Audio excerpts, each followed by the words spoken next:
The tale opens with a brief glimpse into Pharaohannis, a realm ruled by wizards. On the very night when the long war for the throne reached its final stage, a powerful noble settled on a plan that was both simple and merciless.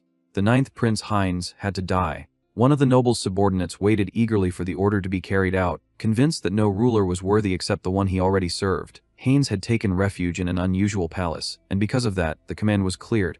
Execute the prince and eliminate anyone who interfered. Yet before the group could move, one man chose action over words and struck down one of his own allies, sending him to an early grave. After that sudden act, the young man offers a polite apology and says that he wishes to speak with the second prince. The request alone is enough to make the others freeze in fear. A loyal guard steps forward, positioning himself defensively to block the intruder. When he notices the red eyes beneath the hood, he realizes that the enemy is an old acquaintance, a man he considers worthless because he possesses no magic. Certain of his victory, the guard grows overconfident. He is just about to claim that sneak attacks would never work on him when his body gives out and he collapses unconscious. With no path left to escape, the second prince is overwhelmed by despair. The strike had been flawless, shattering the nasal bone at a precise angle and damaging the brain, leaving the victim unable to cast spells afterward. Even after defeating that opponent, the boy senses another wizard still standing and ready to fight. A spell drawn from thunder spirits is about to be unleashed, but the caster is caught off guard when the boy kicks first, violently reshaping his jaw. The attacker even remarks that the wizard is free to leave if he wishes. Unable to chant spells, the warrior attempts a technique that requires no words. That decision ends badly, as a single blow sends him tumbling down the stairs. From where he stands, the second prince can only wonder how both a skilled swordsman and a Class A wizard were defeated so effortlessly.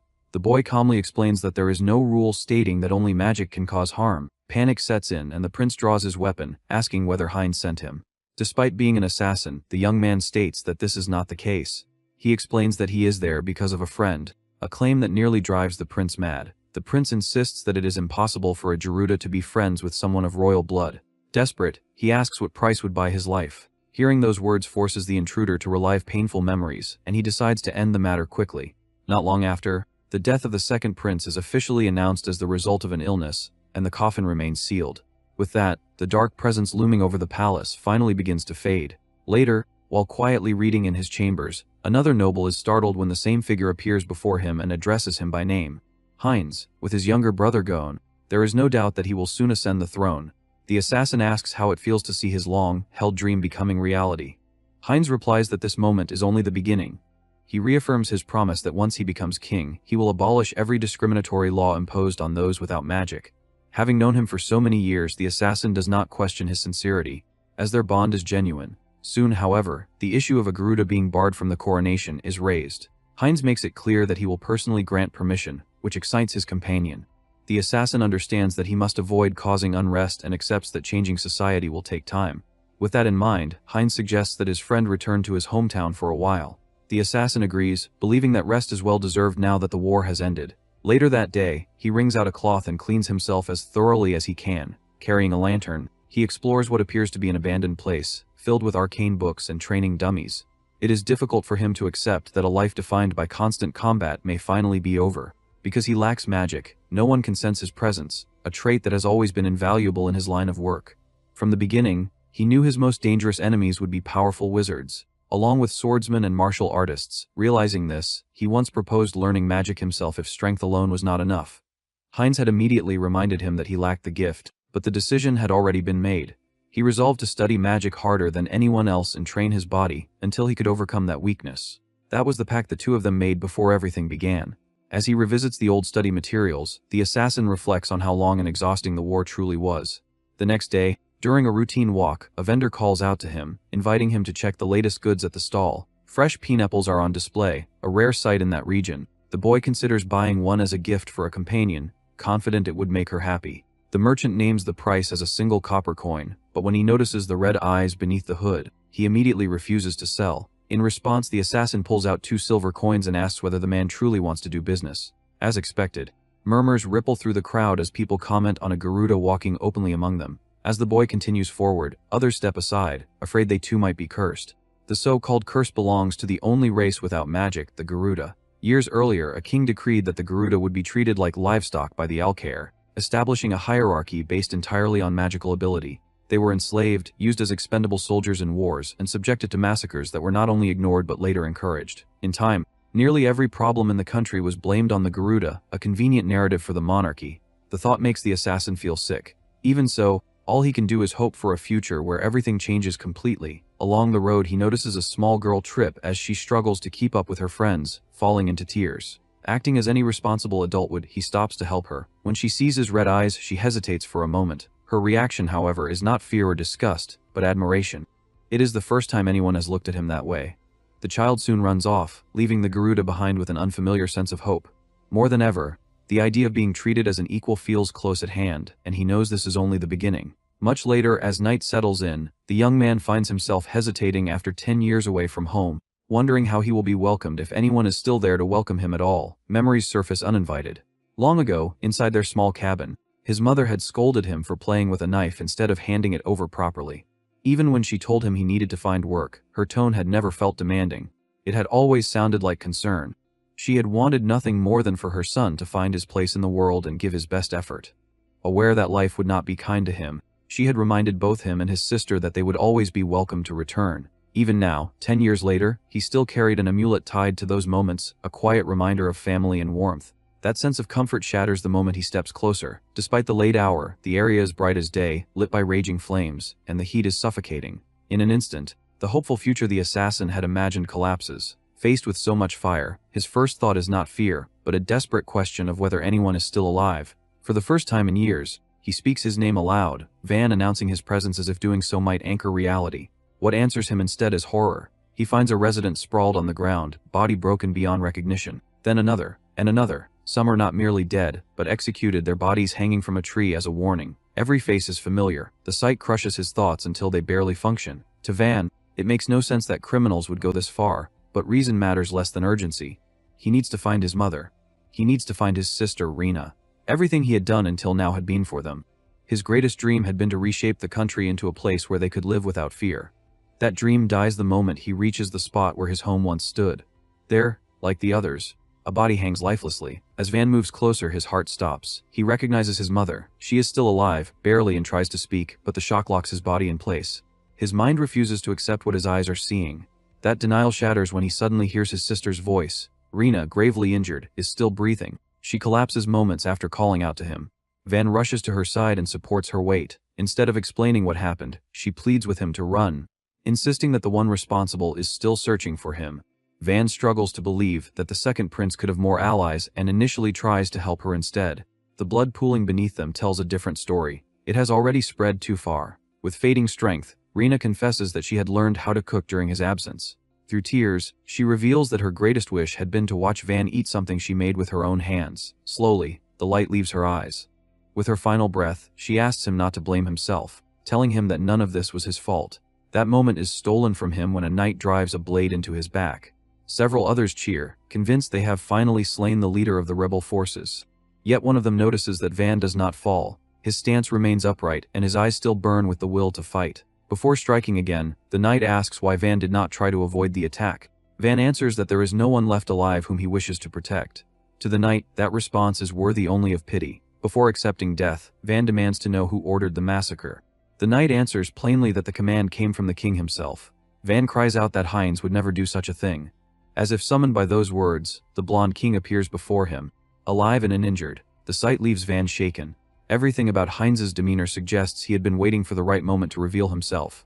To make matters worse, Heinz mocks him, asking whether Van had come chasing memories. When he explains his reasoning, the king claims that Van himself is to blame. He declares that assassins capable of bypassing magical detection, hiding anywhere, and killing powerful figures with raw physical strength represent a threat to peace. Such beings, he insists, could destabilize his reign and therefore must be erased. Van reacts with revulsion at the realization that he has been deceived. Heinz calmly states that he will still keep his promise. Once the Garuda are exterminated, there will be no one left to suffer discrimination. As the knight prepares to deliver the final strike, Van catches the blade with one hand. Knowing the truth changes everything. Pain transforms into a burning need for vengeance. Even injured and exhausted, Heinz understands better than anyone what kind of monster Van can become. The knights quickly form a protective line around the king. Heinz himself prepares for battle. In the blink of an eye, Van breaches the first line of defense. Drawing on the secret shadow technique of his bloodline, he unleashes the attack known as Final Bloom. In response, Heinz gathers all his magic and releases Lucis Sagittarius. The clash between the two former friends shakes the battlefield. By the time the night deepens, the knights lie scattered across the ground. Even in that ruined state, Van continues to fight for his sister. Just as he refuses, even in death, to bow before the Alcaire, Heinz dismisses this as foolishness, yet admits that words would never sway him. Only force could bring the fight to an end. When it is over, Van clings to life, lost in thought. After enduring so much, he refuses to let his story end there. His revenge is unfinished. He needs one more chance, one opportunity to secure at least a tolerable fate for his own people. Whether by fate or fortune, his plea is answered. When his eyes close on the cold ground, they open again in a room so familiar it feels unreal. Reina comes up the stairs, asking whether her brother has finally woken up. Van shouts, asking if she is safe, but she reacts with confusion. Clearly unaware of anything being wrong, certain that this must be a dream, Van listens as she insists that he hurry and get dressed. It is his birthday, she reminds him. Their mother appears soon after, encouraging him to get out of bed. When Van looks into the mirror, disbelief washes over him. He has gone back 10 years. It is his 15th birthday. To celebrate, the family is preparing a picnic. His mother and sister comment that staying indoors on such a beautiful day would be a waste. Van begins to wonder whether everything he experienced was nothing more than a nightmare. That doubt falters when a gust of wind sweeps through the room, scattering flower petals. One brushes against his skin, and the sensation feels undeniably real. His body still carries the weight of countless battles. With that realization comes the scent of smoke from the city and echoes of Reina's final words. The pain of his pierced chest and the screams remain vivid. When Reina asks what is wrong, Van avoids the question and changes the subject. Soon after, their mother calls out, saying the picnic is almost ready. Van comments on the pleasant smell of the food, and Reina happily wishes him a happy birthday. At the same time, far away, a group of knights rides out in pursuit of heretics. There are few capable mages among them, and the number of soldiers is far from ideal, making failure a real possibility. Their destination is the autonomous district of the Garuda. One knight remarks that since the targets are not civilians, it does not matter if some of them die. Though uneasy, an Amazon warrior among them silently agrees. Back at the picnic, Van praises the meal, noting that the flavor carries a strange sense of nostalgia. The feeling unsettles him, especially since his mother had prepared something similar the day before with Reina's help. Because of that familiarity, he notices small imperfections in the dish. Gradually, he begins to accept that he has truly returned 10 years into the past. He has a chance to change everything, even if he does not yet know how. Once again, his mother asks whether something is troubling him, and Van remembers. Among the Garuda, turning 15 meant choosing a path in life. There were 3 options. The first was to work simple jobs within the city. The second was to leave in search of dangerous work. The third was to become a mercenary. Even without magic, the Garuda were physically strong, and their inability to be magically detected made them effective escorts. In times of war, they were sent to the front lines and rarely survived, but those who did were promised great wealth. His mother comments that mercenary work was not entirely bad, as such earnings had improved their lives. Still, she makes it clear that she does not want that future for Van. In the past, he had ignored her words and chosen that path, a decision that eventually led him to Heinz. That quiet moment is shattered by a loud sound. A bell rings. Van stands immediately, understanding its meaning at once. For a brief moment he had forgotten, but memory returns in a rush. He runs off, urging his family to leave the city without offering any explanation. Ahead, a man is delivering a speech, proclaiming that the gods have revealed dirt to be a sin. He declares that the kingdom still shelters impure beings known as the Garuda. According to him, they are born tainted and carry darkness within them. These speakers belong to the Purifiers, an extremist religious faction within the Mage Kingdom. Their radical beliefs have branded them heretics in the eyes of the Church. One of their doctrines claims that the Garuda are agents of evil. On Van's 15th birthday, these fanatics fled the capital and took refuge in the autonomous district. With no proper security in place, they began committing unspeakable atrocities in the name of what they called purification. That day Van had been forced to hide with his family in a narrow alley, powerless to change anything. This time he refuses to repeat that mistake. Already inside the city, he moves swiftly through the crowd, slipping between people, scaling walls, and staying out of sight. When the speech reaches its end, one of the purifiers steps forward, preparing to cleanse a Garuda's sins with fire. Van is already there. One of the first rules when facing mages is to strike from outside their perception. He targets the brain and the vocal cords, ensuring no spell can be cast. The moment he brings the fanatic down, however, his presence is exposed to both allies and enemies alike. Another zealot reacts in panic, but Van moves faster, seizing the enemy's own sword and driving it straight through him.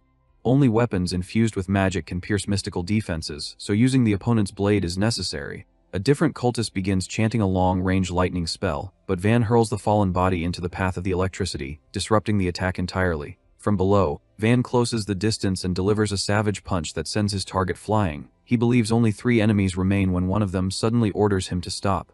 The man is holding a woman hostage, threatening to kill her if Van does not comply. Van had not anticipated additional enemies, yet surrender offers no real advantage. The terror on the woman's face is unmistakable.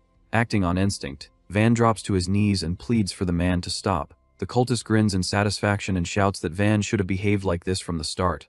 Moments later, another fanatic drives a heavy kick into Van's stomach, slamming him onto his back.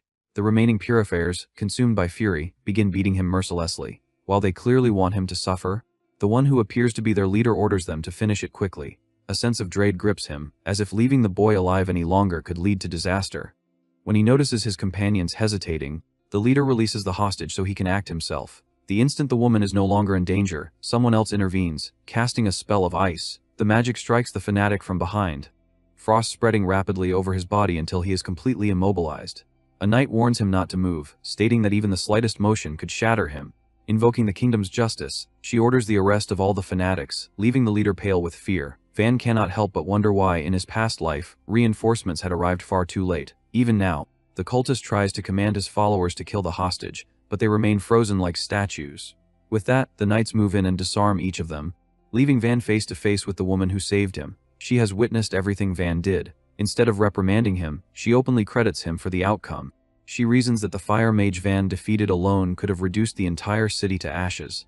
While she admits she could have defeated him herself, she explains that she was devising a strategy to minimize collateral damage. Van's intervention, it seems, was what prompted the kingdom to act without delay. She then asks what reward he desires for his actions, but Van simply expresses his gratitude for her help. Curious, she asks his name, and upon hearing him identify himself as Van, she introduces herself as Helene. Even after Van refuses any reward, Helene invites him to visit the Magic Academy, a suggestion that leaves him completely stunned. Upon hearing the academy's name, Van asks whether it belongs to the kingdom. Helene confirms this and adds that even commoners may enroll if they show sufficient talent. Van recalls hearing of the academy in his past life, knowing that many legendary warriors and wizards emerged from its halls. Still uncertain, Van asks why she chose him in particular. In response, Helene suggests they speak somewhere else. She takes his hand and pulls him along with little regard for resistance, asking him to lead the way since he knows the area better. After several minutes and a river crossing, they arrive at a secluded location where no one can overhear them.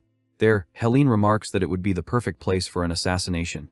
Without warning, she conjures a bow of ice and fires a freezing arrow at Van. Van reacts instantly, moving with speed comparable to a magical step, yet without using any magic at all. The feat shocks Helene. In a blink, he vanishes from her sight and reaches her blind spot. Even so, Van does not press the attack, as his instincts tell him she is merely testing him. Hearing such composure from someone so young unsettles her further.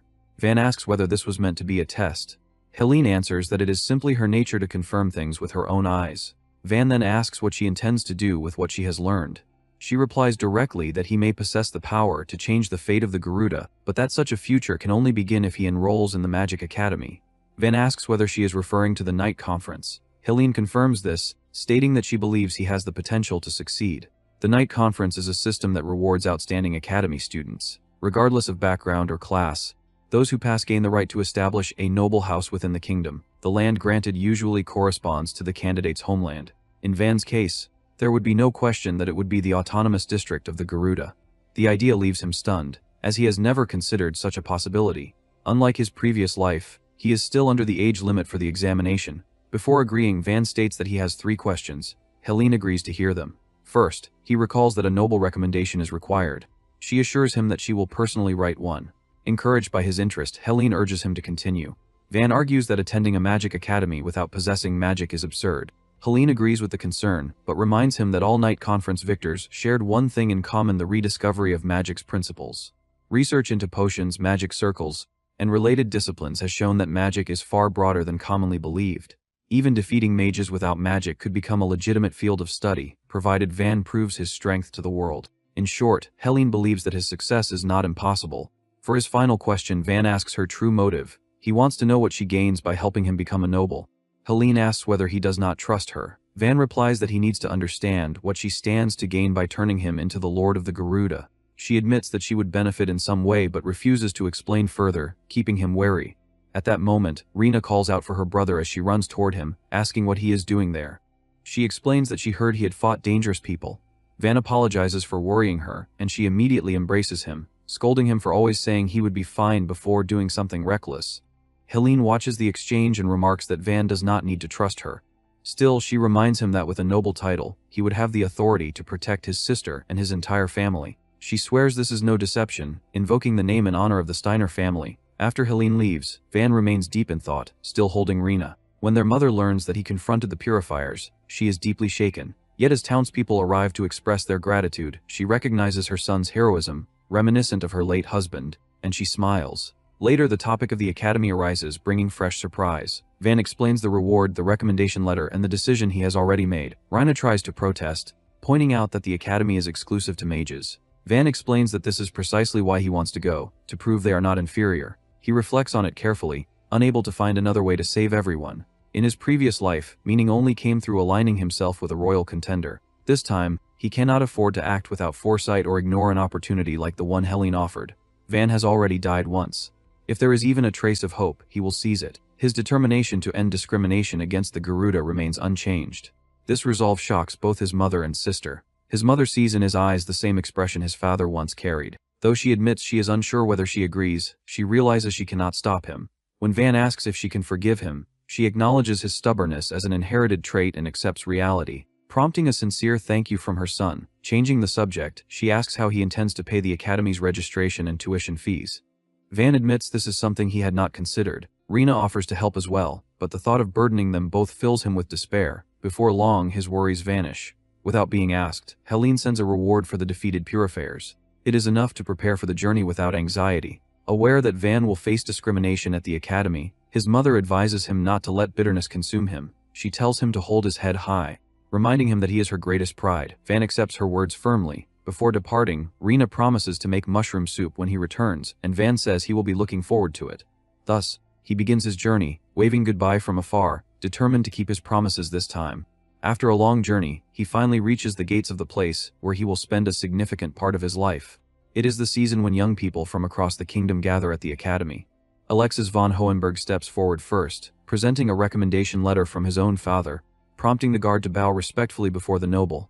Not long after, Elizabeth Krusner steps forward and presents a recommendation letter bearing a duke's signature, earning the same polished respect. Then it becomes the protagonist's turn, and it is immediately clear he will not pass unnoticed. A ripple of whispers spreads at once, with people pointing out the Garuda who had the nerve to show up here. Van remains calm and states that he is doing nothing illegal, because he is only here to apply for the entrance exam. His composure does nothing to soften the irritation on the guard's face.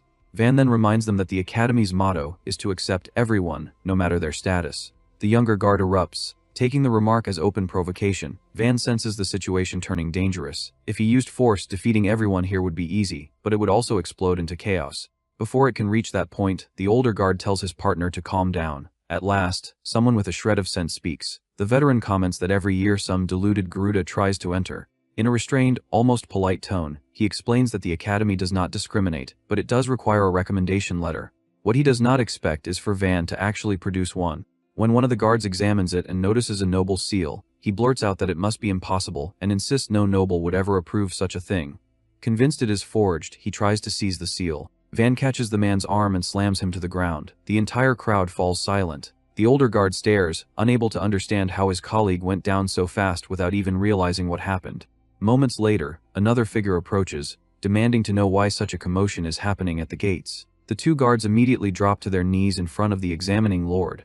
The older guard tries to brush it off as nothing serious, but the scene has already drawn too many eyes. With the attention fixed on him, Van introduces himself and explains, evenly, that he carries a recommendation from Helene Steinertz. Most people do not grasp what that name implies, but the examiner recognizes the letter's authenticity at once. Swallowing his pride, the examiner apologizes for the guard's conduct. Even so, the fact that someone like Van has the backing of the Steinertz family causes a fresh wave of unrest. Van quickly understands that Helene is not merely some minor noble. Once Van passes through the academy gates, the atmosphere confirms everything he feared. The place is dominated by the elite. Still, he spots faces he recognizes. Dietrich is among them, far removed from the fearless swordsman Van once knew. Nearby stands Shale, the powerful fire mage. He also sees Lunaris, who will one day become the divine maiden of justice. So many future legends gathered in one place. Unlike Van, they are all destined to become celebrated heroes of the kingdom, praised for fighting on the front lines. But when succession conflicts ignite, those heroes become pieces on a board controlled by corrupt princes. In one way or another, Van had been forced to erase them with his own hands. In this life, out in the open rather than lurking in the shadows, he will have to compete with all of them. It will not be easy, But this is the first step toward changing the kingdom. Then the first bully appears, clearly intent on provoking him. Van asks whether the remark is meant for him, and the answer is obvious from the sneer and the posture alone. Van attempts to assert that he has every right to walk the academy grounds, but the noble acts offended, as if Van's very presence is an insult. Just like before, the man tries to elevate himself by stepping on Van out of habit. For a moment, the assassin inside Van considers lowering his head. Then he remembers his mother's request that he keep his posture. He also recalls Heinz once claiming that self-respect shapes how others treat you. Van stays silent. The bully loses control, grabs Van by the collar, and tries to force submission. Van answers only with a cold stare, making it clear who crossed the line first. The provocator has no idea what he has just started. Naturally, Van reverses the situation and takes control. Instead of struggling head-on, he harmonizes the forces, guiding the opponent's movement and turning his own momentum against him. It is the same method he used on the guard earlier. When the noble hits the ground, Van still offers a hand to help him up. Pride refuses the offer. Anger pushes the noble past the boundary, and he starts to use magic. At the last second, someone shouts for him to stop. The command comes from Prince Heinz, who declares that the Garuda are allies of the kingdom within its hierarchy. The noble apologizes. Heinz adds that he will not use royal blood as an excuse to create divisions. Here, as students, everyone must be treated the same. That includes Van. Van can barely process the fact that Heinz is present. Seeing the 9th prince willing to take the exam like any other candidate only strengthens the image of humility Van once believed in. Heinz's public defense of a Garuda makes many students regard him as almost saintly. Van remembers Heinz mentioning the academy in conversations long ago. Now, in the present, Heinz brings it up again, commenting that Van seems tense. Trying to build rapport, Heinz says that he feels the same anxiety because the exam is notoriously difficult. He then insists there is no need for fear and offers his hand with a warm, practiced smile. Anyone would be disarmed by such kindness. But Van now knows what hides behind that mask. He knows about the filth beneath it all. For a single breath, Van recognizes the opportunity. This would be the perfect moment to kill Heinz. Yet doing so would be reckless, and would destroy everything that brought him here. Heinz keeps his hand extended. Van does not take it. Instead, he offers some excuse and leaves the prince's hand hanging until Heinz lowers it himself. Immediate murmurs break out. Such disrespect towards someone who might become king sparks outrage, especially among those who already resent Van, including the noble who was humiliated moments earlier. Before the tension can erupt again, the examiner steps forward and announces that registrations for this year's exam are now closed. He then states that he will guide the candidates to the entrance of the so-called shaded forest. The announcement makes many go pale with anxiety. At the exam site, with everyone assembled, a coordinator welcomes the applicants and explains that the shaded forest will serve as the arena for this year's entrance test. As everyone already knows, the academy exists to refine the elite and shape those who will govern the kingdom. It has never concerned itself with educating the rabble. Anyone who wishes to remain here must prove they possess at least a minimum level of power. The shaded forest is infamous for holding an enormous concentration of magic, and the candidate's mission is to retrieve a flower saturated with that energy. The bloom is called the tear of heaven, and it grows only in that place. The problem is that the creatures living in the region are also saturated with magic. Van knew there would be a practical trial, but he had not expected to face magical beasts. Direct interference between candidates is forbidden, but cooperation is permitted. Even so, the group must gather enough flowers to guarantee acceptance for the entire team. 2 large teams will be formed, and the time limit is strict. They have only until sunset. Additionally, each candidate receives a badge from the Guardian. It can be used to request rescue if their life is in danger. However, asking for help results in immediate disqualification. With that, the exam officially begins. Students quickly cluster into groups, choosing allies whose skills complement their own. Van ends up alone. He believes solitude will give him more freedom to move. When his turn comes to receive the badge, the examiner hesitates, clearly reluctant to place it in Van's hand. Still, the object is handed over. Van steps forward, leaving under the watchful gaze of that noble once again. Inside the forest, danger arrives immediately. A magical beast appears without warning, giving him no time to prepare. Van identifies it at once as a medium-sized demonic creature. Creatures infused with magic are generally called demonic beasts. They possess physical strength beyond ordinary humans and can wield magic as well, making them more dangerous than many spellcasters. And as Van reflects on it, he realizes that ever since becoming an assassin, until that moment, Van had only fought people. Even so, he does not hesitate. He advances and drives a direct punch into the creature's abdomen. He had long since mastered techniques designed specifically to deal with monsters like this. The blow is not only brutal but reinforced by momentum, generating shockwaves that travel from the surface deep into the body. This method is difficult to apply against thinking opponents, but it is ideal against beasts that attack on instinct alone. During his years as a mercenary, Van had encountered magical beasts on several occasions and had prepared accordingly. Because of that, he briefly remarks to himself how unlucky the two boys hiding in the distance truly are. Still, he does not worry much. The noble and his companion apparently have not even realized a battle is happening. The aristocrat assumes Van must have relied on poison, while the other remembers that interfering in the exam is forbidden. In any case, the examiners have no intention of allowing a Garuda to advance, especially one who openly disrespected a prince. Even if he were to die, no one would be held accountable. Elsewhere, one of the examiners follows the older guard to a secluded gate and orders him to bring the key. Although the knight tries to argue, no reasoning is enough to dissuade him. The examiner intends to use the trump card sealed behind that gate to hunt down the boy who dared to take part in the exam. According to Academy regulations, a candidate with a recommendation cannot be directly eliminated, but allowing him to pass would stain the Academy's prestige unless an accident occurred. The knight tries to warn him of everything that could go wrong, but the examiner insists. Van is acting alone, and no one of importance has approached him. With the key retrieved, the seal is broken. The examiner orders the cursed beast to be released, commanding it to eliminate the Garuda in the name of the Royal Academy's pride. For reasons he cannot explain, the second examiner feels an ominous unease, sensing that this year's exam will bring serious trouble. When he notices his colleague returning, he asks where he has been. The examiner casually replies that he made preparations for what is to come, leaving the other on high alert.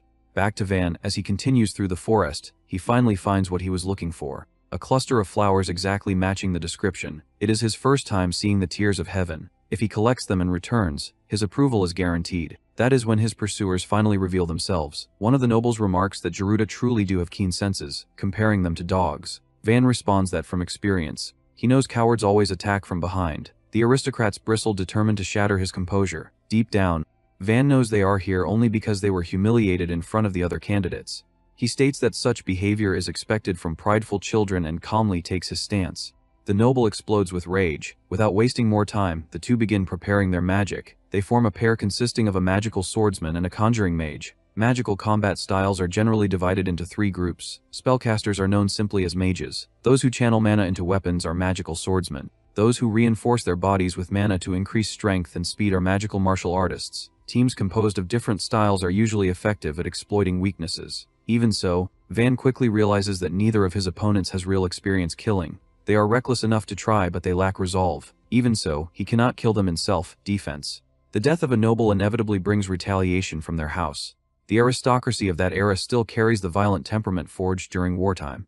This time, Van wants to walk a different path. He decides to avoid assassination techniques and simply defeat them. The noble fixates on Van's unshaken gaze and charges forward with his wind blade dance. Van dodges most of it but still receives a shallow cut on his forearm. The attacker is visibly irritated that the strike did not finish him. He begins boasting, declaring that the Voltric family is renowned for its mastery of wind magic. In an arrogant tone, he claims that he will spare Van if he begs for mercy. Van answers with mockery, ironically asking whether the Voltric specialty is cooling people down in the summer. The remark pushes the noble into a fury. Abandoning restraint, he summons a violent storm that seems to tear at the sky itself. Van is forced to retreat, focusing entirely on evasion. This surprises the noble, as Van can clearly see the flow of magic whenever the man's bloodlust spikes. The instant the storm subsides, Van counters with overwhelming force. Seeing his partner fall, the magical swordsman panics, raises his enchanted blade and leaps at Van. Van immediately realizes the enchantment is basic. Without a direct hit, the sword poses no real threat. Normally, a blade moves 2 or 3 times faster than a punch. Even so, thanks to precise footwork, Van ignores the weapon entirely and strikes the wrist, deflecting the attack. Exploiting the opening, he follows up with a short, sharp blow to the arm, sending the swordsman crashing to the ground. Despite their frustration, Van asks whether they intend to continue, making it clear that from this point on, he will not guarantee their safety. Shocked, the noble retreats, swallows his pride, and apologizes. Then Van feels it. A strange presence. He instinctively ignores the aristocrats and, upon grasping the danger, shouts for them to flee immediately. Before any of them can react, the unleashed beast charges in, goring them with its horns and hurling all three through the air. Pain floods their bodies. Van stiffens in alarm as he recognizes the creature. Before them stands a hellbear, a fang-type demonic beast. The nobles cannot understand how such a high-level monster could be here. There is no time to ask questions. The beast is already charging again. Creatures like this are also called cursed fangs. Wrapped in magical power comparable to that of a sage, the monster radiates death. Van warns that if they can still move, now is the moment to run. One of them responds that it is impossible. He shows his leg, mangled from the impact, and states that it is likely fractured. At best, he can barely stand. Van is left with almost no options. Carrying them would slow him down and ensure death. Breaking the rescue badge would not be fast enough. The noble then suggests that Van flee alone, insisting that as a powerful mage he might survive. The companion refuses, declaring that abandonment would disgrace their name. Van proposes that one activate the badge while the other buys time.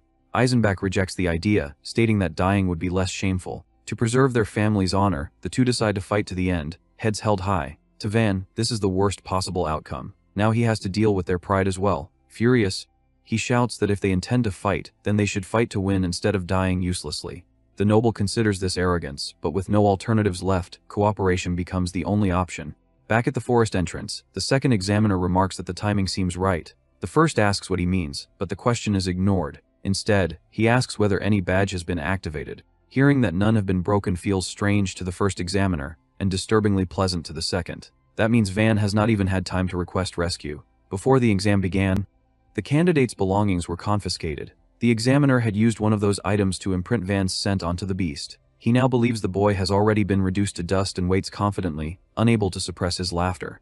Back in the forest, as the monster advances, the three boys brace themselves. Van shouts that he will hold the creature while the nobles attack with everything they have. Waltraich refuses to take orders, but the beast closes in too fast.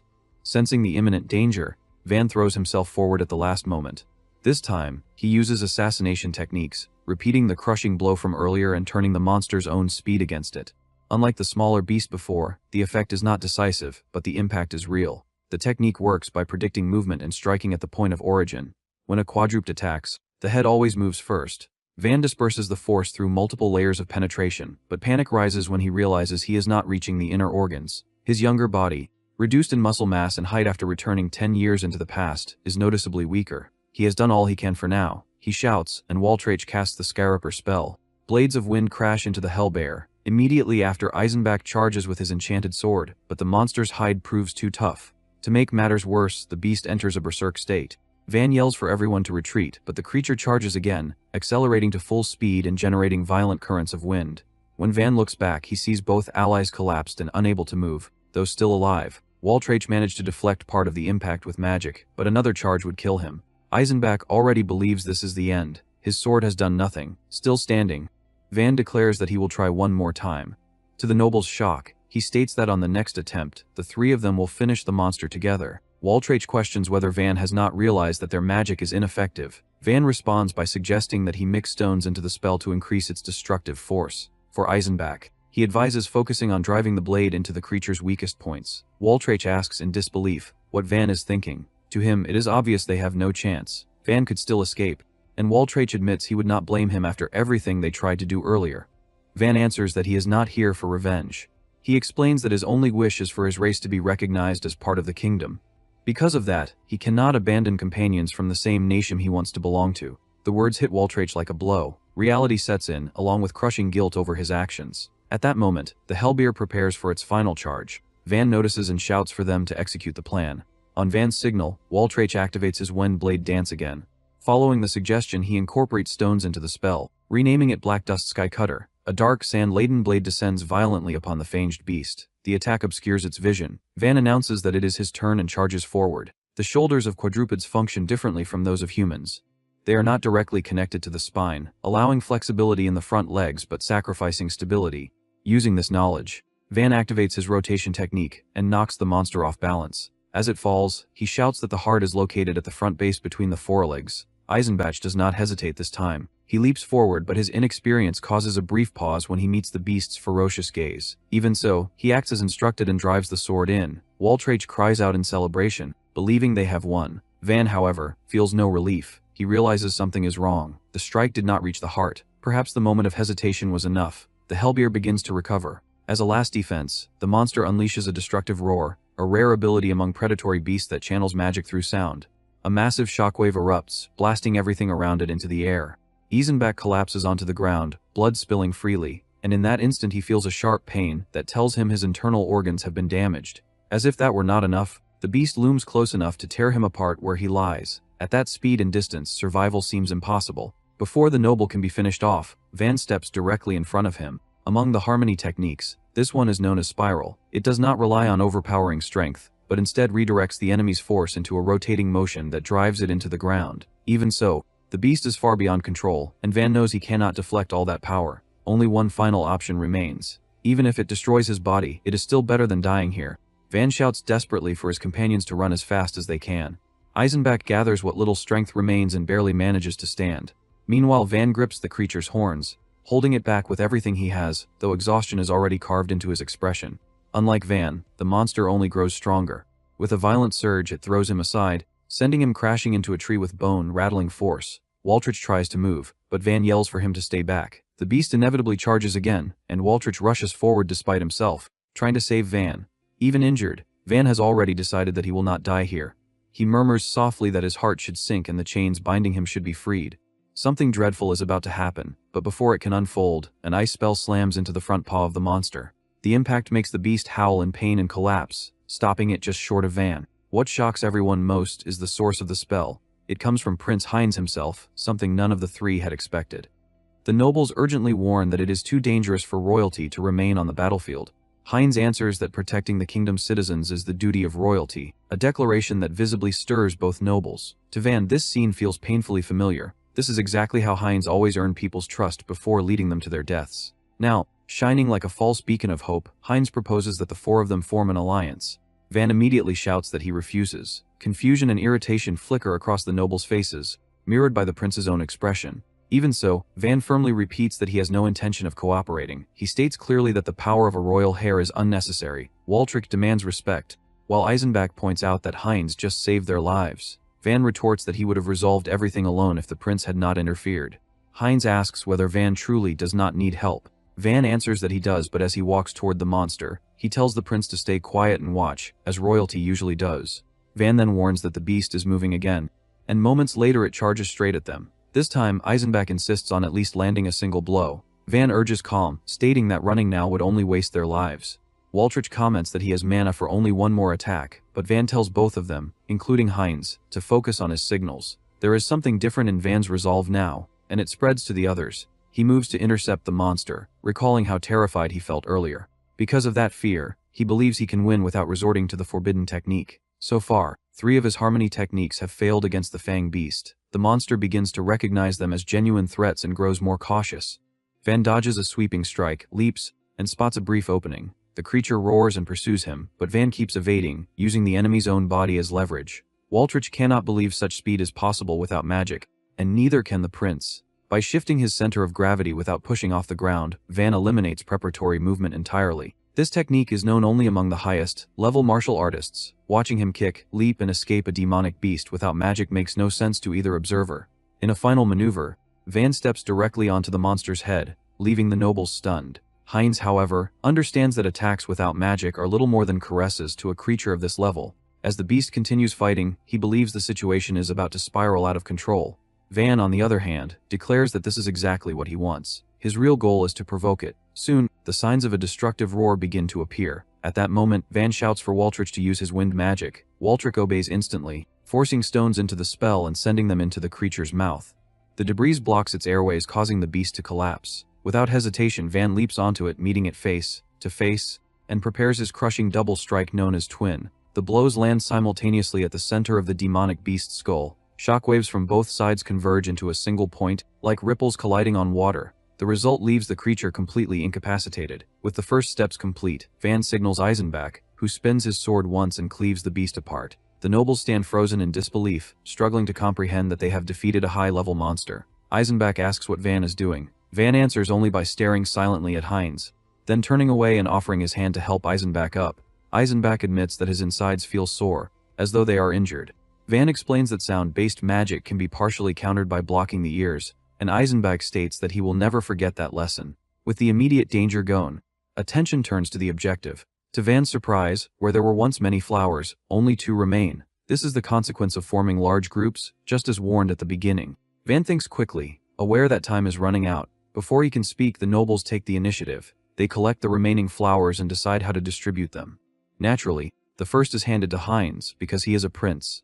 Van questions why a flower should be given to someone who merely watched, but Waltrich ignores him entirely. The second flower is then placed directly into Van's hands. Van asks if he is sure. The boy replies that he does not want to owe anyone anything and introduces himself as Falk. Eisenbach follows, saying his name is Ralph. Surprised by their attitude, the protagonist introduces himself as Van and they exchange brief greetings, aware they may never meet again. At that moment, Heinz intervenes. He picks up several withered flowers from the ground and revitalizes them with light magic, astonishing everyone present. He asks them to accept this gesture, assuring them that no one will be harmed. Van notices the sun sinking toward the horizon and warns that they must leave the forest immediately. His tone sounds like an order, which irritates Falk slightly. Before they depart, the prince draws Van's attention. Heinz remarks that Van had covered his feet with dirt earlier. He then mentions having heard of a movement technique used to hide tracks, something commonly associated with assassins. Combining that with the martial techniques Van demonstrated, Heinz directly asks whether Van is, or has ever been, an assassin. Heinz has many enemies. After conquering several territories, the king hardened the kingdom's laws and took foreign princesses as wives. Heinz's mother, however, had already been a noble, becoming the 5th queen and the first from the kingdom of Firenze. Because of this, Heinz's brothers and their mothers feared his rise to the throne. Assassination attempts could come from anywhere, and Heinz was always prepared. If Van were an infiltrator, Heinz intended to eliminate him on the spot. Van does not expect his old habits to betray him like this. Technically, he is a trained assassin. Admitting that, however, would be suicide. He chooses to feign ignorance. The prince immediately notices the evasion. Van makes it clear through his stance that he will not back down if Heinz wishes to settle matters that way. The air between them grows heavy, and a clash seems inevitable. When Van steps forward, Falk instinctively moves in front of him. Heinz maintains a stern expression, but in the next instant Van appears at his side, stating that he was only joking. Falk cannot comprehend how Van moved so fast. Van uses the moment to attempt easing the tension with polite behavior. Heinz, however, ignores the effort entirely, having noticed something far more important. Van deliberately does not take advantage of the opening he created. At that point it becomes obvious that this was nothing more than a test. The prince, dissatisfied, demands a clear answer and repeats the question, referring again to the earlier behavior and asking directly whether the boy is an assassin. Van responds that it was Helene who taught him those techniques, along with every other form of hand-to-hand combat he knows. Internally, he apologizes for using her name as a shield. The moment the prince hears that the recommendation came from the Steinhardt house, his expression changes completely. Ralph begins explaining that this duchy is far from an ordinary noble family. Van had already sensed that Helene was someone important, though he lacked the details. Heinz then clarifies that she was known as the Lady of the Ice Flower. She ranked above even the Academy's top students, so it was natural that someone trained by her would be extraordinary. Moreover, the Steinhardt house was the oldest family still serving the kingdom, which made the idea of them sending assassins absurd. Heinz asks how Van obtained the recommendation, but the boy has nothing more to add. From the prince's perspective, the letter had likely been given to cultivate a future retainer of the house. After witnessing Van's abilities, Heinz comments that he himself would have recruited the boy had he arrived sooner.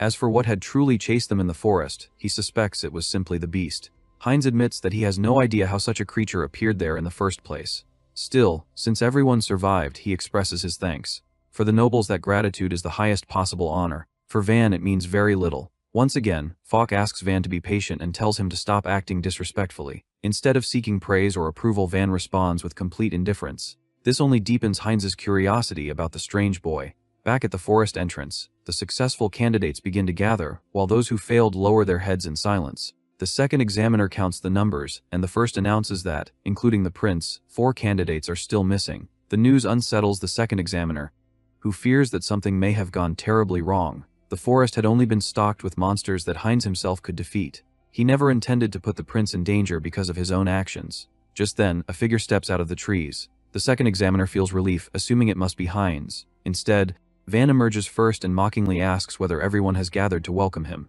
Unlike his colleague, the second examiner immediately asks how the boy is still alive. The first examiner does not understand the comment, and Van questions whether he should not be.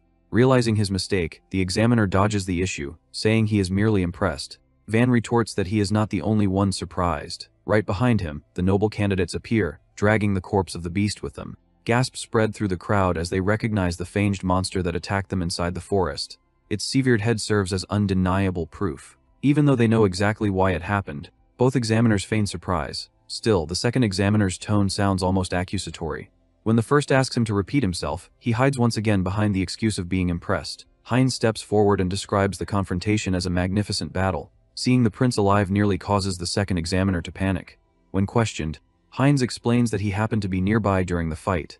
This revelation is disastrous for the second examiner. If it became known that he was responsible for unleashing the beast, execution would be inevitable. Heinz notices the man's nervous behavior, and for the third time, the examiner claims surprise, even offering exaggerated wishes for the kingdom's prosperity. The suspicion is obvious. Heinz then states honestly that his own involvement in the battle was minimal. He emphasizes that the victory belonged to the three candidates, especially Van. The examiners struggle to believe it, as do the surrounding students. Ralph openly praises Van, while Falk admits without hesitation that he followed the boys' commands during the fight. The second examiner mutters that such a thing would be impossible for a Garuda. However, with the recommendation from the Steinhardt house, even Heinz finds nothing strange about it. Van knows perfectly well that Helene never taught him any of those techniques, but he cannot say so.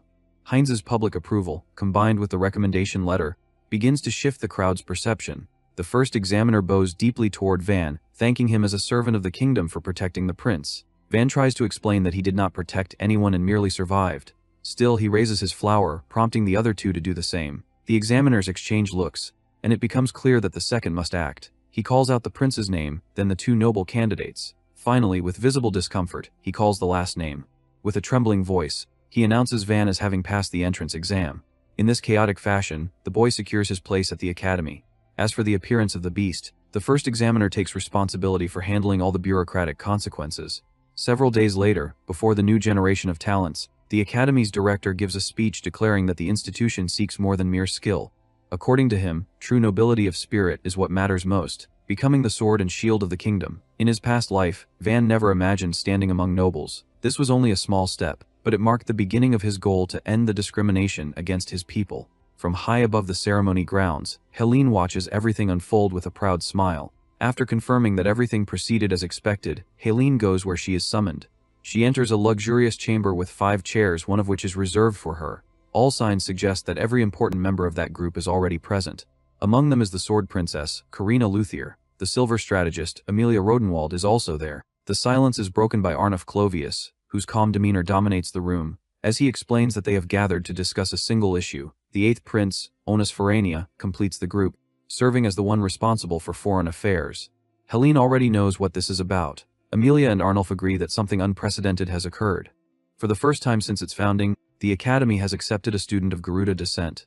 Karina complains that the academy has grown too lenient, a sentiment the 8th prince shares. More than that, Onus demands to know why the recommendation came from one of the 5 brilliant crowns.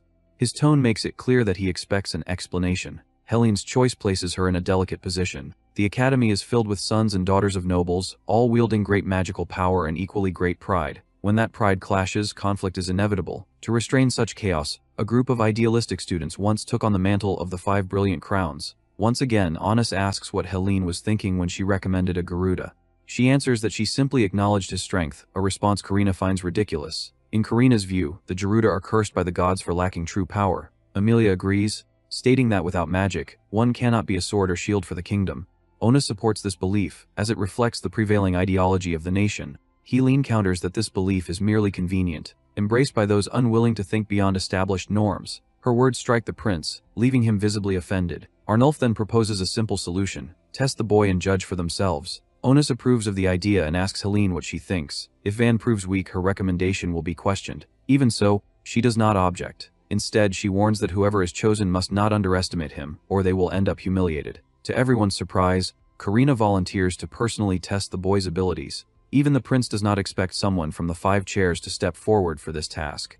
Helene asks whether something about Van had drawn Karina's attention. Karina answers coldly that she simply wanted to crush him, if only to shatter Helene's confident expression. Back in the protagonist's daily routine at the academy, the atmosphere is filled with chatter about lessons, assignments, and unfinished work. A full week has passed since Van's enrollment. To his own surprise, he has been living in relative peace, aside from the occasional provocation that never quite escalates. One day during class, the most arrogant instructor abruptly asks whether Van can explain the theory of the 4 elements in magic. The room falls into immediate silence. The question is far beyond the level expected of first-year students, and even the teacher seems to regret asking it. In his mind, the teacher already assumes that a Garuda would not even be able to read. Van, however, calmly answers that the theory is a method for stabilizing 4 fundamental factors: flow, density, resonance, and fixation. He adds that the concept prevents magical stagnation, restores energy balance, and forms the foundation of modern spell formulas. He explains all of this with a faint smile. From that moment on, the constant harassment simply stops. More than that, Van begins to make friends. Rolf approaches him one day, patting him on the back and inviting him to lunch. Van remarks that he has been a little worried about both Rolf and Falk. When Rolf asks why, Van avoids answering directly and instead gestures toward the cafeteria. The response leaves Ralph confused, but he follows anyway. This brief period of calm ends when a girl appears behind them in the hallway. Van asks what she wants, assuming at first that it is something trivial, as they have merely brushed past one another. To avoid trouble, both sides apologize politely. Without warning, the girl draws her sword and presses the tip against Van's throat, throwing Ralph into immediate panic. She declares that commoners are supposed to kneel before nobles. According to her, in the case of a Garuda, the bare minimum would be to kiss the ground. Van responds calmly that there is no reason for that. Since everyone present is a student of the academy, the girl insists on reminding him of his place within the hierarchy. Ralph speaks up and states that this has gone too far. She replies that she has no intention of shedding blood, as long as Van demonstrates obedience appropriate to his status. That, however, is something Van clearly has no intention of doing. Basic respect between seniors and newcomers makes sense to him, but when someone tries to enforce that hierarchy through force, his instincts push him to do the opposite. He leans forward against the blade. The girl quickly pulls it back to keep him from grabbing it, but Van twists the weapon anyway and forces it aside. Her stance collapses. Reflexively, she tightens her grip. The weight of her body transfers onto the thin blade. With bending and torsion combined, the metal reaches its limit and snaps cleanly, as easily as slicing vegetables with a sharp knife. Van asks whether zinc was mixed into the sword and comments, with open disdain, that it is unfortunate to be threatened with such a common weapon. Zinc blades are cheap, durable against impacts, and useful for training, but utterly unreliable in real combat. The girl retorts that real swords are forbidden on campus and adds that she is not part of the 5 brilliant crowns. In her view, her role in this encounter is already complete. At that moment, Karina appears. She demands punishment for disrespecting a veteran and for damaging another student's property. Ralph can hardly believe that the sword princess herself is standing there. Van, on the other hand, immediately recognizes her from the blood-soaked battlefields of his past life, where thousands had fallen by her hand. He cannot help but wonder why someone like her is inside the academy. During his first life as an assassin, several rebellions shook the kingdom. Behind the scenes operated a militant remnant of the purification sect known as the Circle of White Annihilation. Among them, the most feared was Karina, a demonic swordswoman responsible for the deaths of countless heroes. Although the kingdom eventually destroyed the circle at tremendous cost, the chaos it left behind ignited the war over the throne's succession. Van had only seen her once on the battlefield. Even now, he does not understand why a former enemy of the kingdom is present here. Breaking the silence, Karina announces that an additional punishment is required. According to her, standing in silence before a veteran is also an act of disrespect. Van immediately apologizes, stating that he did not recognize her as someone of higher rank. The explanation only irritates her further. Ralph anxiously tries to clarify that she is one of the 5 brilliant crowns. Van admits that he does not even know what that means. Briefly, they explain that the 5 crowns are a disciplinary council composed of the academy's most exceptional students. Karina has been a member since she enrolled at the age of 13. Van shows genuine surprise at this, and Karina thanks him for the reaction. It is clear that she belongs to the highest nobility, her status concealed after she became a rebel. For a fleeting moment, Van considers that this could be his chance to eliminate her and prevent a future rebellion. If she were removed now, the succession war might never begin, and Heinz would never rise to power. Despite this, Karina resumes speaking about punishment, stating that continuing to ramble before her is yet another insult. Van shifts into a defensive stance. She warns him that she will make him remember why she is allowed to wield a real sword. Her posture is unmistakable. The same stance she used before delivering swift execution strikes too fast to see. Ralph shouts for Van to just apologize. Van pushes his friend aside and says that he also needs to confirm something. Karina considers that statement foolish. They stare at each other from opposite ends of the hall, as the surrounding students watch in breathless tension. In the blink of an eye, Karina appears on the other side of the hall. Her sword is already sheathed. Van collapses, wounded. Ralph rushes to his side, but Karina says nothing. Instead of continuing, she decides to postpone the punishment. In her judgment, Van is not someone who should be exterminated immediately. She leaves with her subordinate, leaving Van injured and restless on the floor. Minutes later, the subordinate asks why she spared the novice. Already some distance away, Karina finally reveals the truth. She drops to her knees, clutching her body in pain. She did not spare Van out of mercy. She spared him because she herself was injured, to her subordinate's shock. Karina explains that she had read about something similar in martial arts texts, techniques involving pressure points. The pain she feels makes proper movement nearly impossible. The subordinate asks whether they exchanged direct blows. Karina knows with certainty that this was not the case. The moment she closed in, her intention was to strike Van's neck. At the last instant, Van ducked and countered. Aiming directly at a vital point without hesitation, her instinctive reaction was to retreat, which altered the sword's trajectory. At the same time, Van's hands moved with flawless precision toward the pressure point. That was the start of a combined technique. one taught only in certain sword schools. It is knowledge Van should never have possessed. To the subordinate, Karina is the clear victor since she remained standing. He declares that the outcome is obvious, and Karina agrees aloud.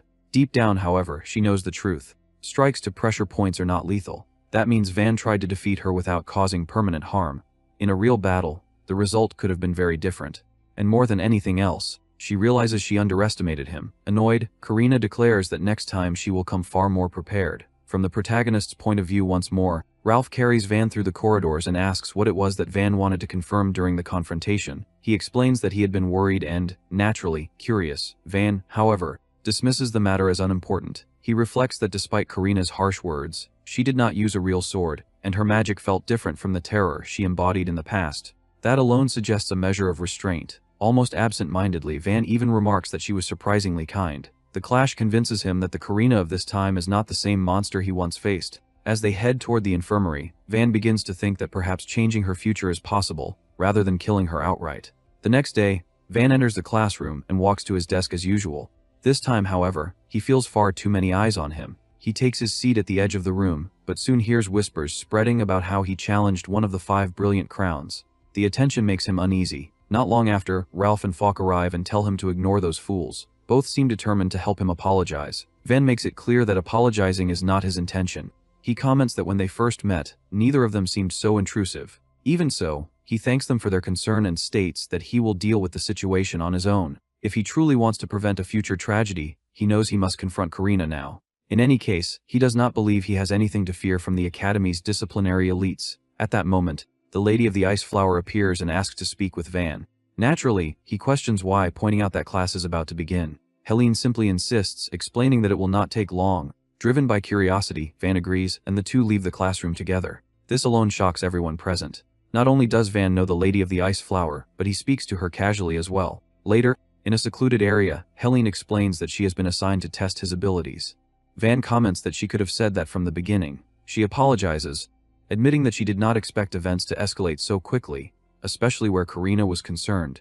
Helene describes Karina as the pinnacle of the noble youth and the future head of House Luthier, despite her young age. Van responds that he does not see her merely as a prodigy. He explains that it feels as though Karina has discarded everything in her life except the sword. Helene is surprised by this observation, but she admits it is accurate. She explains that Karina was originally an illegitimate child of House Luthier, denied even basic noble education. At 10 years old, however, she defeated her 17-year-old half-brother in a casual duel. He was the legitimate heir. Because of that talent, Karina was acknowledged as a true daughter of the house. Still, she grew up surrounded by jealousy and devoid of affection. As for how Helene knows all this, she comments that nobles are fond of gossip. Even so, before Karina enrolled in the academy, Helene once saw her alone at a gathering. She recalls the image clearly: Karina standing apart from everyone, staring at her father from behind with an empty gaze no child should have.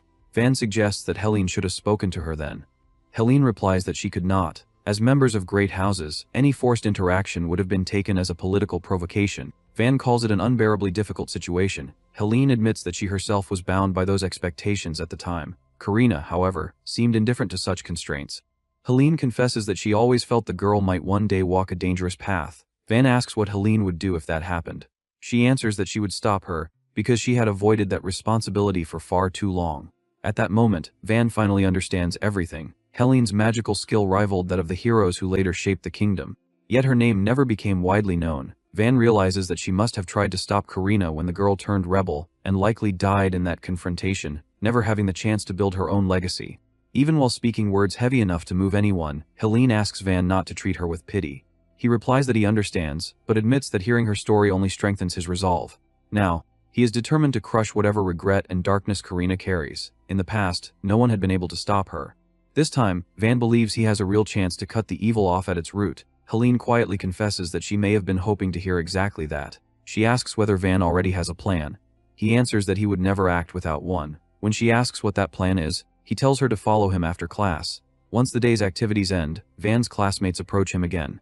Falk comments that people are becoming far too involved in his life. Ralph admits that he is curious about what happened after Van left with Helene, and Falk agrees. Moments later, they spot Van ahead. He is not standing still. Instead, he is already engaged in combat with the Lady of the Ice Flower herself. The shockwave from their clash throws both observers backward.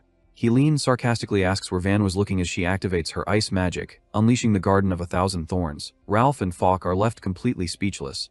At the last possible instant, Van steps in front of them. With a precise martial strike, he shatters the spell entirely. Then he turns to the two boys and remarks that they arrived just in time. Immediately afterward, he asks them to join him. Footsteps echo sharply against the stone as Karina walks down the long corridor, sunlight slanting in through tall windows. The eighth prince calls out to Karina in a relaxed tone, greeting her as if this were a casual encounter. Karina turns toward him with a sharp glance and asks whether he needs something, addressing him with formal respect as Her Highness. The eighth prince replies that he is not trying to rush her, but he asks when she intends to deal with the Gerudo they previously discussed. Karina answers that it will happen very soon and adds that the item she requested from her family has finally arrived. The prince reacts with quiet interest, noting his surprise at hearing that. At that moment, a student staggers forward, straining as she drags an ornate coffin bound in thick chains, the metal clattering loudly against the floor. Bent over and drenched in sweat, the student asks Lady Karina where it should be taken. Karina orders that it be carried to her room and emphasizes that it must be handled carefully. The eighth prince watches the chained chest, and remarks that this must be the object he had heard rumors about. She questions whether using something like that might be excessive for a Gerudo. He responds that it is not excessive in the slightest. For someone like that, someone like a bare blade given human form, there is no more appropriate stage. The eighth prince smiles faintly. Not long after, a notice spreads throughout the academy, drawing students together in front of the announcement board. It declares that Karina Luthier, one of the 5 brilliant crowns, has challenged first-year student Van Kruger to a duel as punishment for disrupting public order.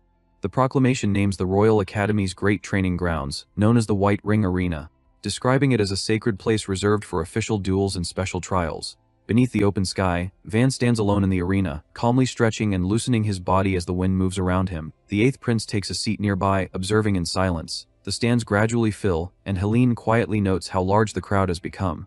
Falk and Ralph whisper that the atmosphere feels heavy, and one of them remarks that no one truly believes this will be a fair duel. When the other asks what he means, Helene states plainly that this is not a duel at all, but punishment. Most of the crowd assumes that a clash between a 5-crown and a Gerudo can only end in a one-sided slaughter. Ralph scoffs at that assumption and says that may be the common-sense conclusion, but Kaff insists that they know better. With a confident grin, he claims that Van is not someone who can be judged by common sense. Helene lifts her gaze and comments that someone else seems to share that opinion. High above them, Heinz stands, watching with a relaxed smile. The eighth prince notices him and silently questions why that man would bother attending a duel like this. His expression tightens as he continues to stare. Noticing his brother's gaze, Heinz smiles which irritate his brother. A crushing pressure suddenly descends upon the White Ring Arena, making the air tremble and the crowd stiffen. Helene sits rigidly with 2 students, her eyes unblinking. Nearby, the eighth prince leans forward, his posture tense as the atmosphere turns ominous. On the arena floor, Karina stands with her eyes closed, one hand gripping a chain as faint purple lights drift around her. The chain scrapes harshly across the stone. Ralph stares wide-eyed and asks what that could possibly be. Helene breaks into a cold sweat, thinking that Karina could not truly have brought that out. In the center of the arena rests a massive coffin, like chest, and Karina stands before it, the heavy chain coiled in her grasp. Van faces her with a thin smile and remarks that it must be his coffin, adding that it is surprisingly thoughtful of her.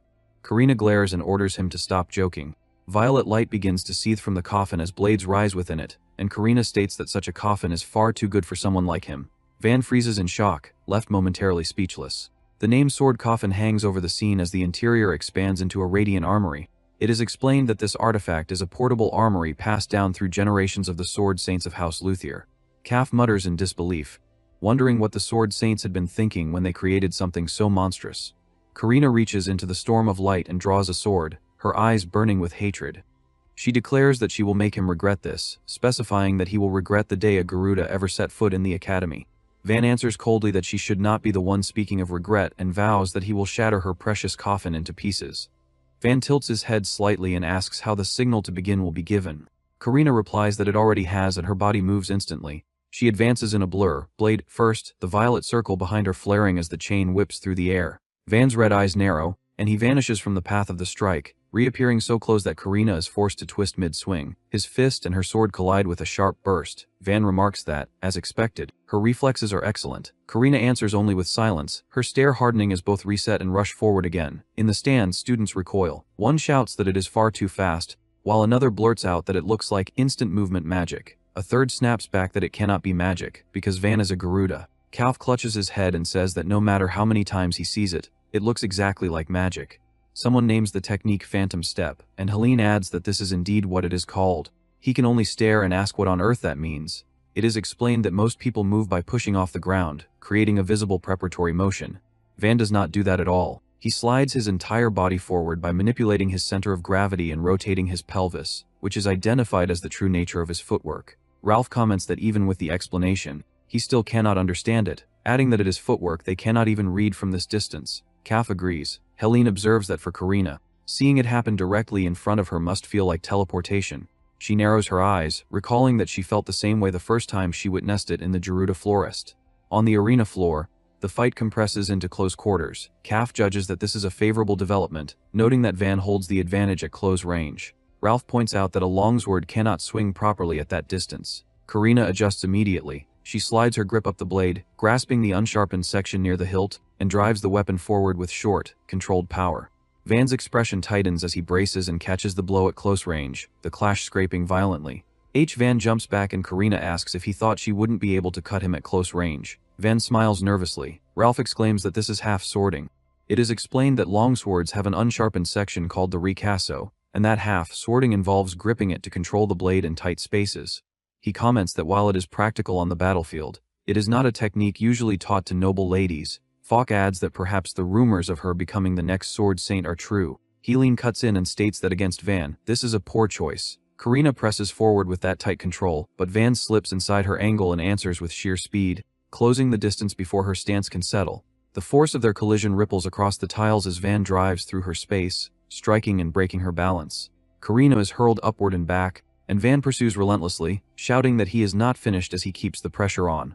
From the stands, the 8th Prince watches with folded arms and remarks that Van is indeed not finished, noting that Karina is being forced to take hits. Beside him, it is explained that for magic swordsmen, attacks lacking magic power are extremely difficult to avoid. It is then stated that this is precisely why Van's blows containing no magic at all become unreadable to them. Karina steadies herself, her aura swelling as she scoffs and asks what difference that makes. She declares with confidence that there is no way attacks relying solely on physical strength could ever pierce her magical defenses. Karina's eyes suddenly widen as a wave of cold runs through her body. For a brief moment, she freezes, as if her senses cannot fully register what has just occurred. She plants her sword against the ground to steady herself, staring forward in disbelief. Then she clutches the side of her head and demands to know what Van has done to her. Van responds with a faint smirk, saying that it could be anything, and casually suggests that perhaps her mana control is simply sloppy. Karina grits her teeth, caught between fury and genuine confusion. The technique is identified as Could, Empty Hall. It is explained as a method that uses wind pressure generated by a palm strike to send a shock directly into the semicircular canals of the inner ear, disrupting balance and perception. Across the arena, gasps ripple through the crowd as Karina is forced backward. One student blurts out, asking what is happening, while another shouts in disbelief that Lady Karina is being pushed back. High in the stands, the 8th Prince snaps angrily, demanding to know what Karina is doing and chastising her for disgracing the title of nobility. Nearby, Heinz watches in silence with his arms crossed and a grin. On the arena floor, Karina hunches slightly, shielding herself as the disorientation lingers. Van advances with his palm raised and asks calmly whether they should end this soon. A purple-haired girl cries out in alarm for Lady Karina as Van closes the distance. Karina's expression shifts, sharpening into something dangerous. A magic circle blooms overhead as violent violet light surges outward, flooding the arena. She drops low and drives her power into the ground through her blade. The stone tiles explode outward in a crushing wave, carving the arena floor into a massive crater. The crowd stares down at the devastation, and one student can only choke out that he cannot believe what he is seeing. Van staggers back with his arms raised, visibly shaken. He realizes that Karina had only swung a sword filled with magic.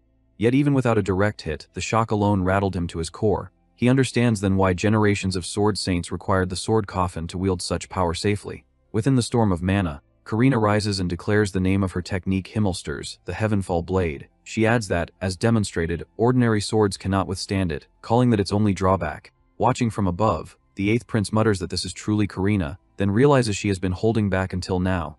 A calm voice beside him agrees, stating that anyone struck by that blow would be reduced to dust. Van steadies his breathing and tells Karina that she ought to treat her weapon with more care. Karina replies that she will, then smiles with chilling certainty and declares that she will finish everything with the next strike. The entire arena seems to hold its breath. One student stares at the towering pillar of power and panics, wondering if Karina truly intends to kill him. Another scoffs, saying it is only natural punishment for a Garuda who dared defy a noble. Ralph turns pale, thinking that if such an attack lands, Van will surely die. Falk urges calm. He insists that as long as it does not connect directly, Van could avoid it using Phantom Step. Only time will tell. Helene watches without blinking and comments that Van's attacks are landing, but not with enough force to bring Karina down in a single strike. She adds that Karina's Heavenfall blade could annihilate Van instantly. She explains that Karina could deliberately endure Van's blows, just to release Heavenfall blade at point-blank range, and warns that even avoiding a direct hit would not save him from the shockwave without magical protection. Fox swallows hard and wonders aloud what Van plans to do next. Below, surrounded by Violet Has, Karina faces Van and tells him one last time to accept the status he was born into. She says that if he does, she will spare his life. Van glances at her and remarks that she is obsessively fixated on the idea of status. Karina replies that such thinking is only natural, declaring that magical strength is determined by bloodline and that this belief forms the very foundation of the kingdom. Van lets out a short, bitter laugh and says that it is the most predictable noble answer imaginable. Van steps forward and challenges her directly, asking whether she truly believes that acting noble will make her one. Karina falls silent for a brief moment, then demands to know what he just said. Van responds that he knows the truth, stating plainly that she is half commoner. He presses further, saying that this is why she clings so desperately to becoming a true noble, hoping her father will finally acknowledge her. Karina's face contorts as something inside her snaps, rage surging through her body. She begins to shout his name in fury, her voice shaking as she struggles to contain herself. Violent mana floods the arena. Students stare in confusion, asking what the two of them are even talking about. Helene continues watching intently, realizing that Van is deliberately provoking Karina, trying to draw out a strike with no restraint whatsoever. Ralph panics and cries out, asking why Van would do something so reckless. Falk realizes with dread that Van is preparing to use that technique. Inside Karina's mind, her buried truth rises like poison. She admits to herself that she is a foreign existence within noble society. She recognizes that this is why, despite Van being a Garuda, she felt sympathy toward him. She recalls that this is why she volunteered to test him, intending to resolve things without killing him. Her expression hardens as she concludes that he does not appreciate that mercy. Her eyes blaze as she declares that if even he dares to insult her, then he should come. Her mana erupts, lightning crawling along the blade as she screams that she will kill him as he wishes. Van lowers his stance, charges straight into the storm, and answers that yes, he is coming. Karina gathers a raging violet glow around her sword and descends from above, unleashing the Heavenfall blade. The strike falls like a guillotine, and her eyes widen in shock when Van steps directly into it instead of retreating. The spectators erupt in panic. One exclaims that this is sword snatch disarming with bare hands and insists that such a technique should never work in real combat. Van inwardly agrees, stating that stopping a descending blade with one's hands is realistically impossible, then clarifies what he actually did. The explanation states that Van first matched the relative speed of his hands to the blade as closely as possible. From the moment of contact, he began breaking, and in the infinitesimal instant before the sword completed its arc, he dispersed and absorbed the force. The technique is identified as Stillgrip, the Zero-style grasp, the same method that brought all of Helene's ice spears crashing down before. He comments that the Heavenfall blade is an overwhelming technique, but its sheer power is what doomed it. Karina blurts out that such a thing is impossible as Van twists through the remaining force and turns the clash against her. A violent shockwave ripples through the arena as Van's counterattack sends Karina flying. She crashes to the ground and collapses to one knee with a pained groan. Students stare in disbelief. One whispers that the thousand-blade sword princess has been brought to her knees. Another asks if this is truly the power of that Garuda. A purple-haired girl stammers Karina's name, while Van's two friends shout for Van not to let his guard down and to press the attack. Van does not push for a finishing strike. Karina, breathing hard, demands to know why he is not ending it and asks whether he is trying to show her mercy. Van answers that he is not doing anything like that, and he adds that he has no interest in bullying some half-finished noble lady. He then tells her that she still has not revealed everything she is capable of. He urges her to come on and insists that he wants to see the real Karina. Karina glares at him, calls his words presumptuous, and turns toward the looming violet gate of the sword coffin behind her. Spiraling magic circles fill the air as she reaches into the coffin's radiance and pulls something out. The eighth prince whispers that she actually drew it. His companion murmurs that this is her first time seeing the real thing and questions whether she is being serious. Around him, students recognize the weapon by reputation, Ralph beginning to name it aloud while Falk admits that even without being a swordsman, he has heard of it. Helene confirms their reaction, stating that they are right to be alarmed. She explains that it is one of the most famous swords in the country, the Sword Saint's signature blade, Sternkreis the Star Ring Sword. She describes it as a spring sword forged from extremely thin, flexible special metal. Van studies the weapon and remembers that in his previous life it was known by another name, the Massacre Sword, Blood Chain. Karina lifts her gaze and declares that she will show him. She says that she will show him what she has sacrificed to stand where she is. Van answers that he understands, and he says that he will witness all of it as he faces her in the coffin, like Arsenal looming behind her. Crimson lightning gathers around Karina's blade as she declares that this is her full power. She challenges him to endure it if he believes he can. A violent red spiral blooms and grinds across the arena, and spectators recoil as pressure swells over the stone. Van realizes that this may be the consequence of his own overconfidence. Helene identifies the technique as Circle Requiem, a national magic art. She explains that it is an ultimate technique only a handful within House Luthier can reach. She adds that it uses magic to amplify the spring sword's flexibility, driving the tip to supersonic speed. Karina announces that the dance of the circle spares no one inside its domain. She states that whether it is flame or lightning, it slices everything down all the same. She warns that the field will soon expand until it blankets the entire arena, and she offers him a choice: if he admits defeat and flees, she will let him live. Then she coldly adds that if he stays, there will not even be bones left. Van replies that there is no need for her to waste time expanding anything. He says that he will come to her instead. He steps into the raging current and observes that it is fast, but he concludes that it is not truly invisible. He names the state he is entering as tachypsychia. He explains that it is a phenomenon where the brain's processing speed accelerates drastically under extreme stress. He describes it as a survival mechanism that helps humans find the best path through an overwhelming flood of information. He adds that most people only experience it by accident, but he has mastered the ability to trigger it intentionally. With his eyes sharpening, he tells himself to move, and he bursts into the circle. A sudden clash sends a shock through the stands. The eighth prince mutters in disbelief that Van deflected it. Heinz observes that Van is only parrying the sword's tip.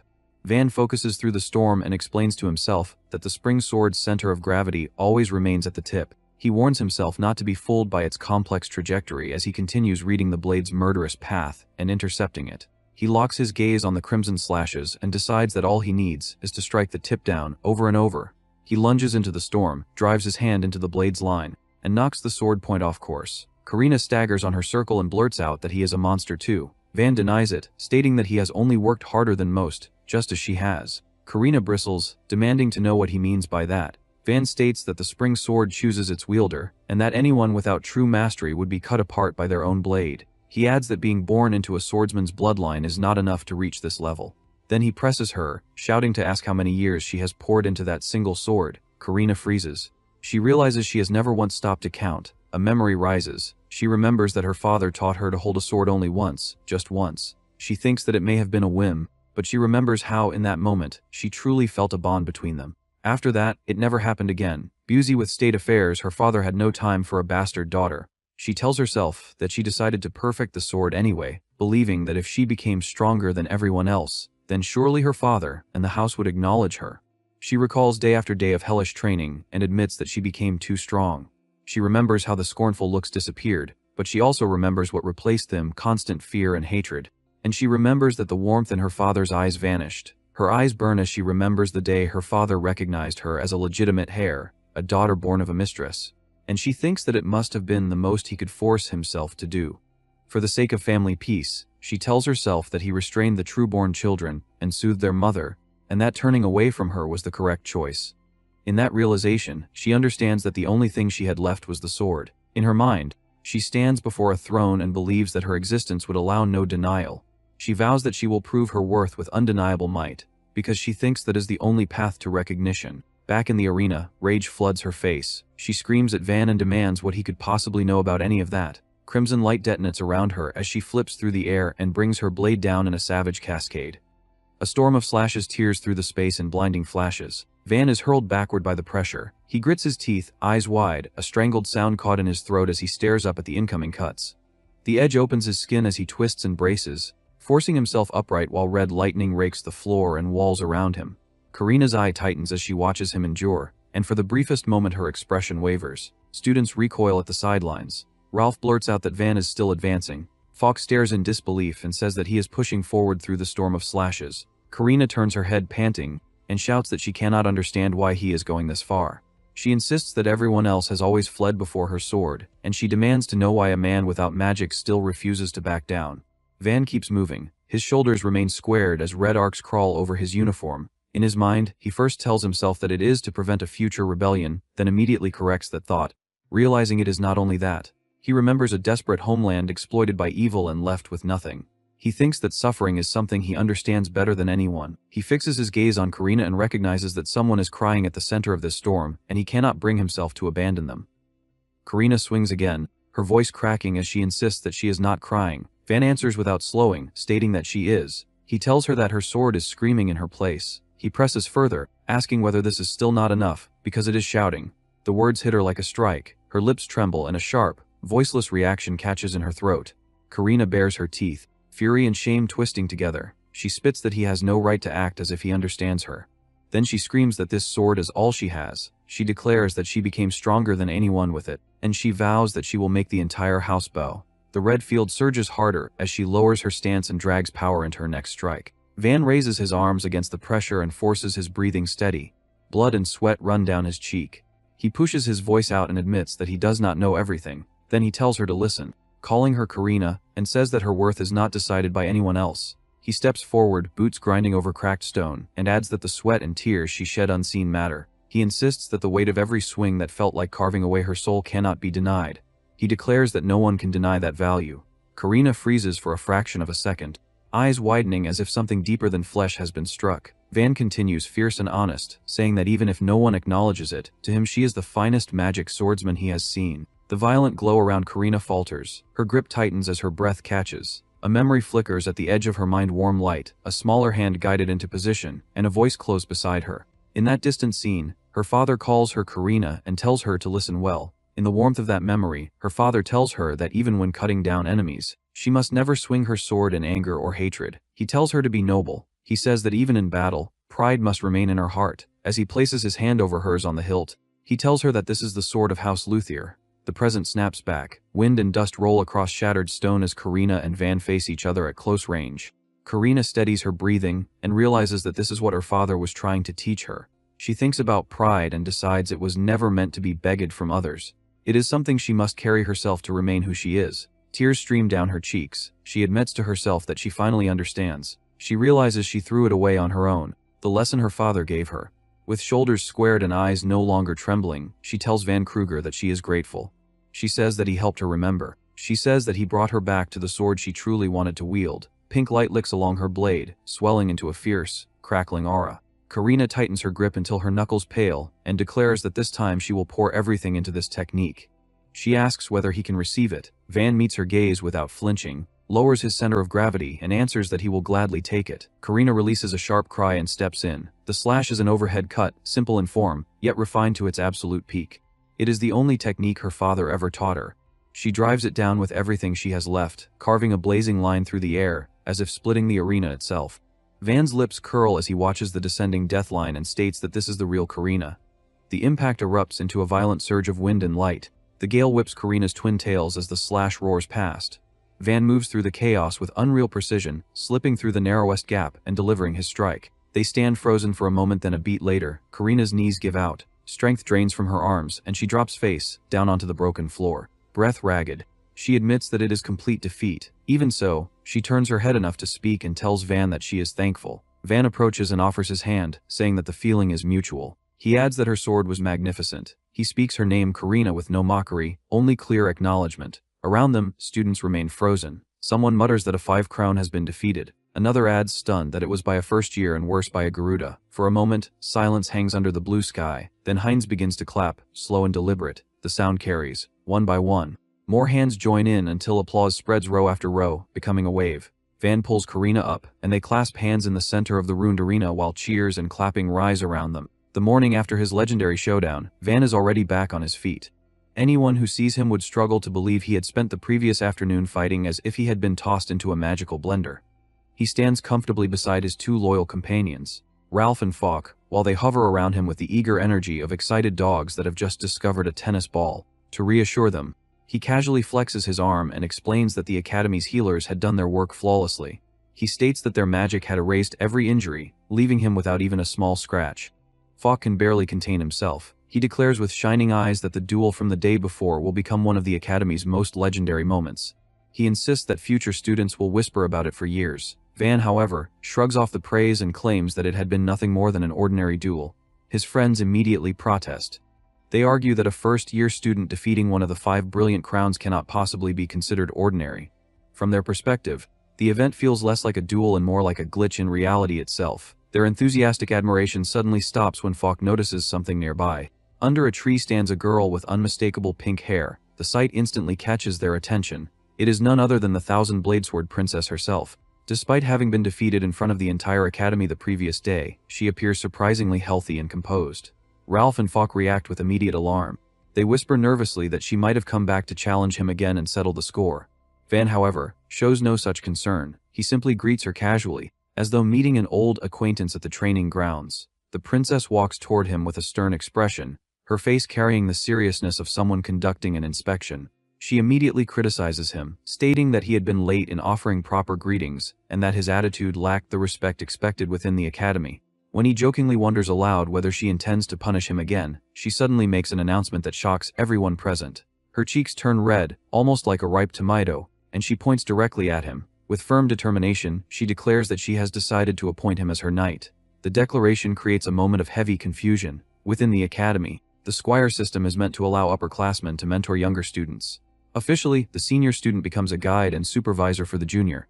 In practice, however, the princess is essentially announcing that she intends to keep a constant eye on him from now on, so that she can personally correct what she believes to be his unacceptable behavior. Van quickly realizes what this means. To him, the arrangement sounds suspiciously like being placed under constant surveillance. The thought clearly unsettles him, and his expression resembles that of a computer frozen during an update at 99%. While he silently panics at the idea of losing his privacy, Ralph and Falk whisper excitedly among themselves. They argue that the situation might actually be a blessing. In their view, if the powerful sword princess claims him as her squire, then no other student in the academy would dare cause him trouble. The princess continues with unwavering confidence. She states that he should feel deeply honored to receive such recognition from her, and insists that he immediately swear loyalty and accept the position.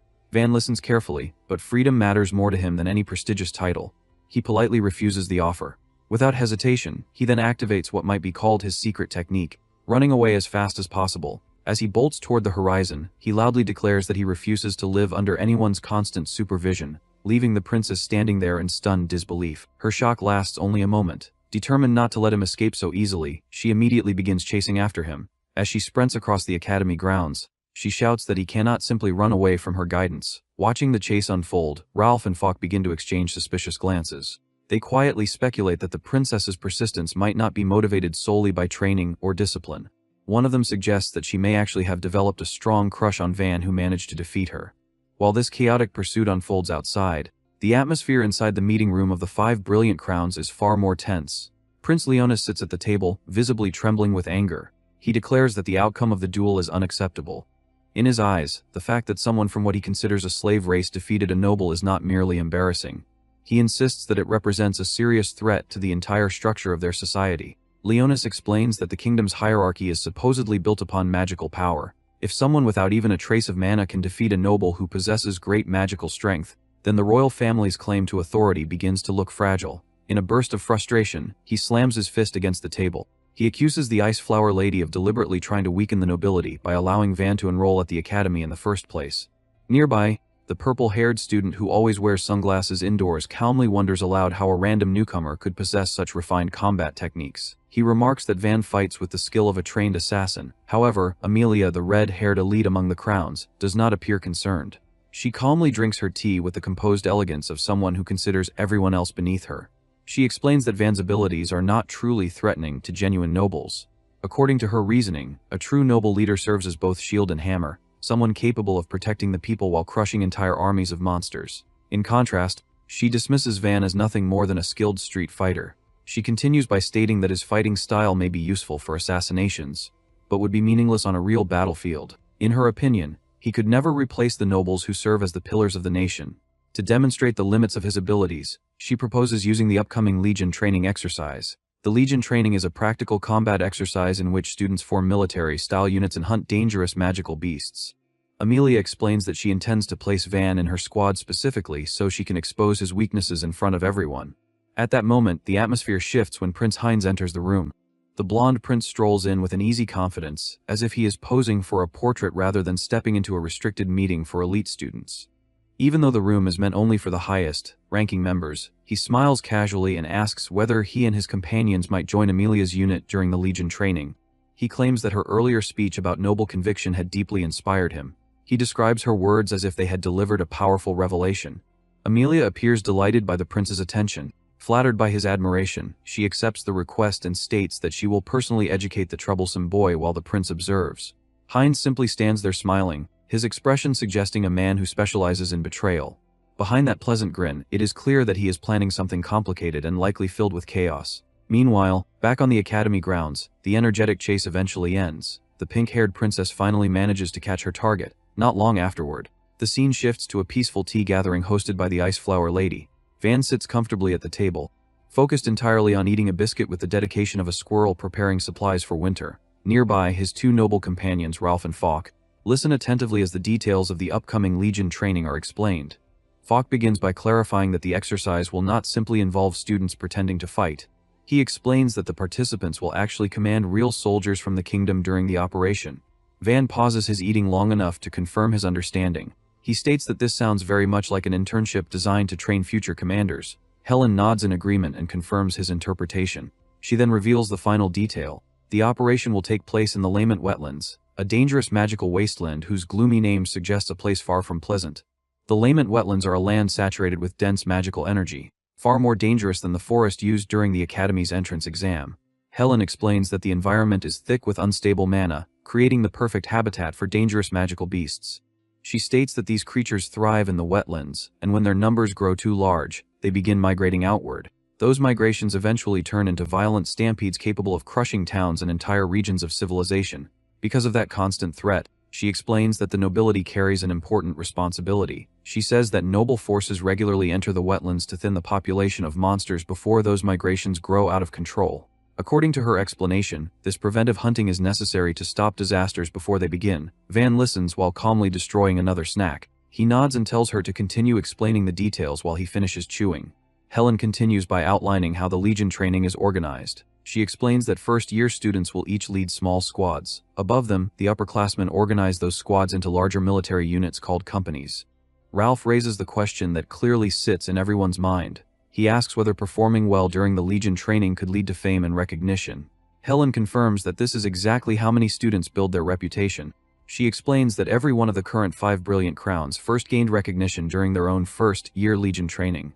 However, she then reveals an important detail that complicates things. She explains that upperclassmen commanders personally nominate the students they want in their companies.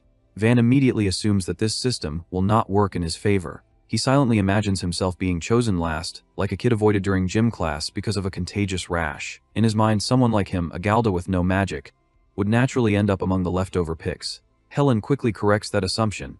She explains that many senior students are actually interested in recruiting him. Van looks completely puzzled by that statement, so his two companions step in to clarify the obvious. They explain that he is the student who defeated the Sword Princess and killed a demon during the entrance exam. To the rest of the academy, he has become something of a legend. They describe him as a mysterious fighter who defeats powerful opponents without using even a single drop of magic. Van stands there speechless. In his previous life, people had treated him like background furniture that barely existed.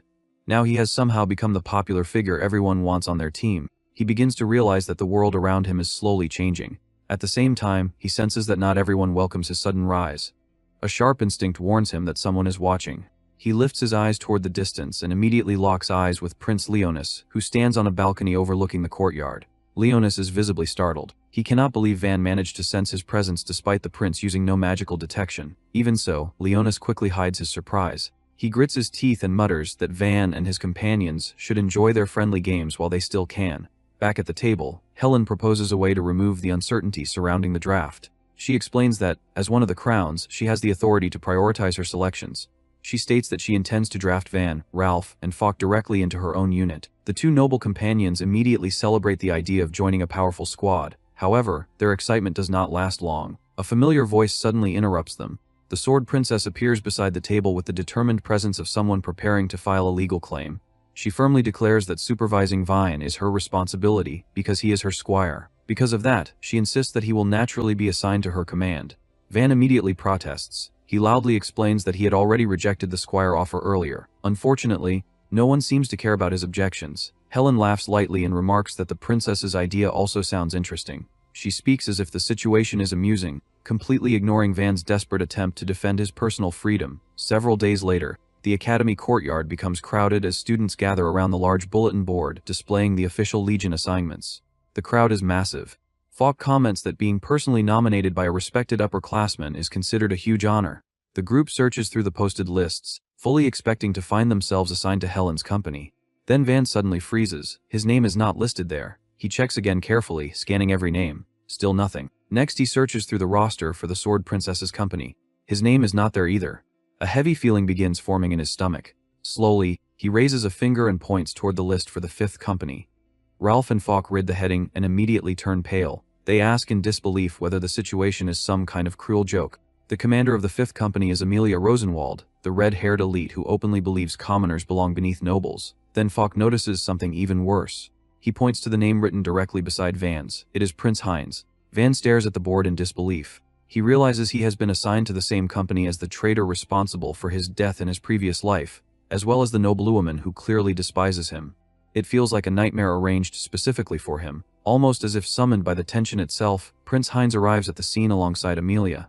The blonde prince walks forward with a pleasant smile that resembles a shark spotting injured prey. He comments cheerfully that this must be quite the coincidence. Van turns toward him with an expression that suggests he has just swallowed an entire lemon. Prince Heinz and Amelia approach with the polite but unsettling energy of corporate representatives about to deliver unpleasant news. Heinz displays an overly bright smile, behaving as though the entrance exam, where he had already committed murder once before, had simply been a fun opportunity for bonding. He extends his hand and says that they should work together and give their best effort during the training.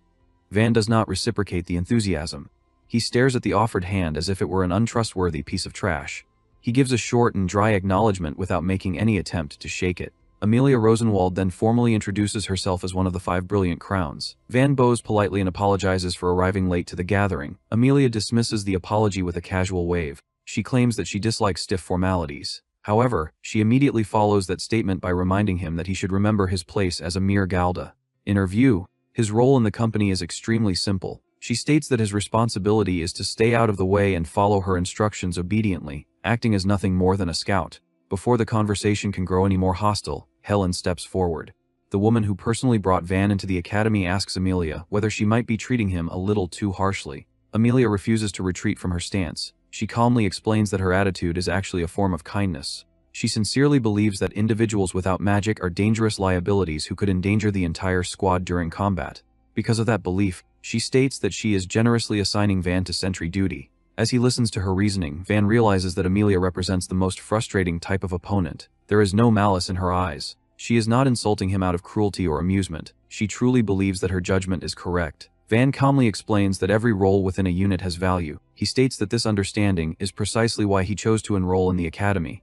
He remembers Helen once telling him that magic is not the only path to the top. With that thought in mind, he tells Amelia that she should keep watching him closely with those elitist eyes of hers. He declares that he intends to prove that he is far from useless. Amelia shows no interest in continuing the discussion. She simply turns her back and walks away. Prince Heinz follows after her like an obedient companion. Before leaving completely, Heinz pauses long enough to offer a friendly reassurance. He tells Van not to worry and claims that his abilities will surely prove useful eventually. However, the tone of his voice carries the unsettling implication that he might already be planning a funeral. As the pair depart, 2 figures watch quietly from the side. The pink-haired sword princess studies the situation carefully. She suspects that the prince is once again plotting something behind the scenes. Beside her, Helen also reaches a troubling conclusion. She realizes that Heinz must have used considerable influence within the academy to manipulate the company assignments. While the 2 women worry about the political maneuvering, Van stands silently. His mind drifts back to memories from his previous life. He clearly remembers what happened the last time soldiers were sent to the Lament wetlands. The mission had turned into a catastrophe. A completely new species of monster had appeared during the operation, overwhelming the forces sent there. Almost everyone had died. The disaster had become a historical tragedy, a complete wipeout that eventually ignited a devastating civil war. Rolf and Falk approach Van soon after the assignment announcement, both clearly concerned about his mental state. They check on him carefully, expecting frustration or anger. Van, however, barely seems to hear them. His attention is fixed somewhere else entirely. Instead of worrying about pride or reputation, he is quietly calculating survival probabilities in his head. He quickly realizes that the careful plan he had formed earlier has collapsed. His strategy had been simple: Stay close to the strongest fighters and avoid unnecessary attention. Now that approach is no longer possible. If the mysterious new monster from his previous life appears again, hiding behind powerful allies will not save anyone. Van glances at his two loyal companions and immediately understands the problem. Ralph and Falk, with their eager and optimistic personalities, would not survive such a disaster without serious injuries. They simply are not prepared for what is coming.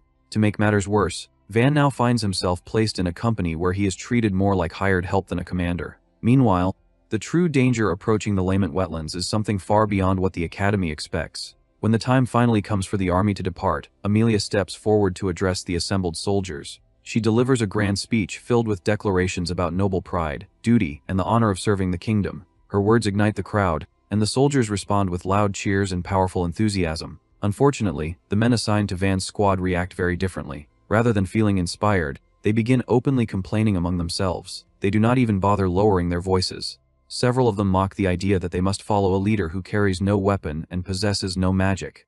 One soldier complains that serving under a Galda with empty hands makes the entire mission feel like a joke.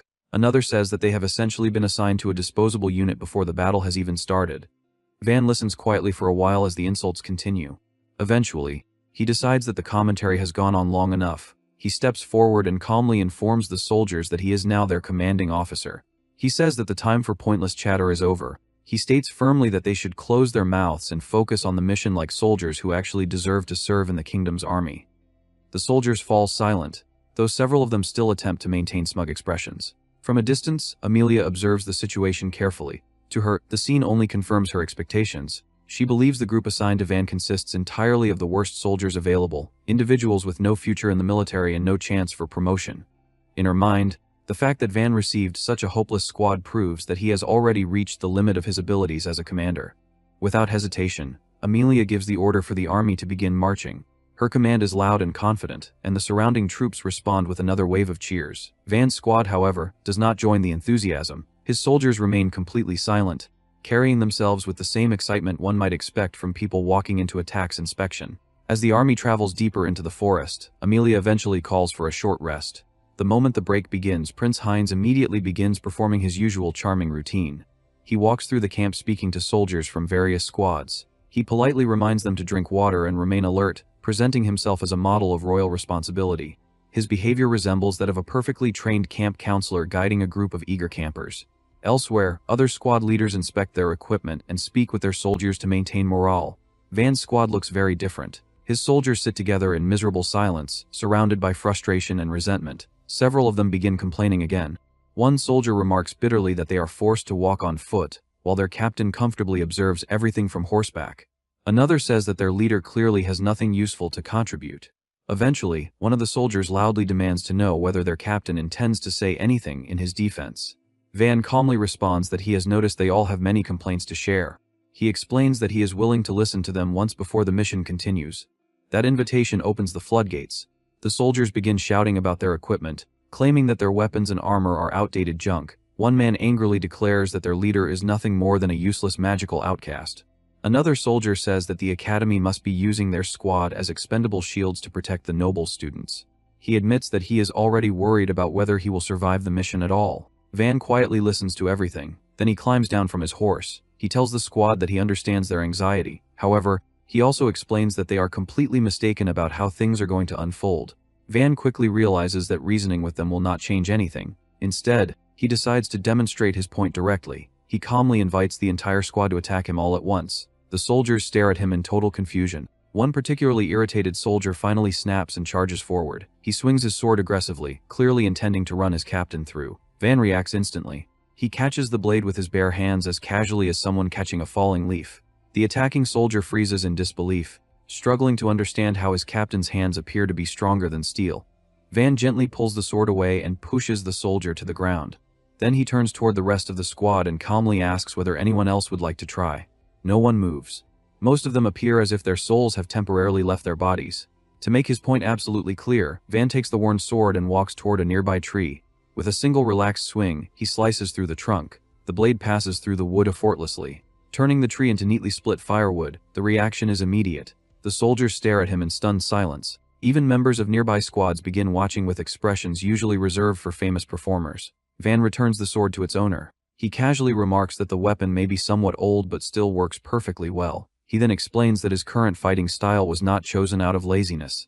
He says that he mastered every weapon he could find before eventually deciding that fighting empty-handed suited him best. Van finishes by assuring the squad that he has no intention of letting them die useless deaths. He adds that the only way they would end up as monster food is if they foolishly wander off and get themselves killed. From the top of a nearby hill, Amelia observes the entire scene.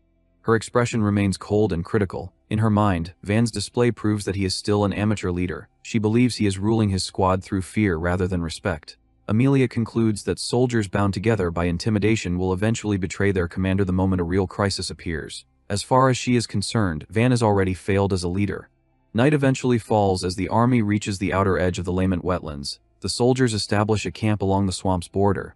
Amelia and sit together studying maps under lantern light while discussing the next stage of the mission.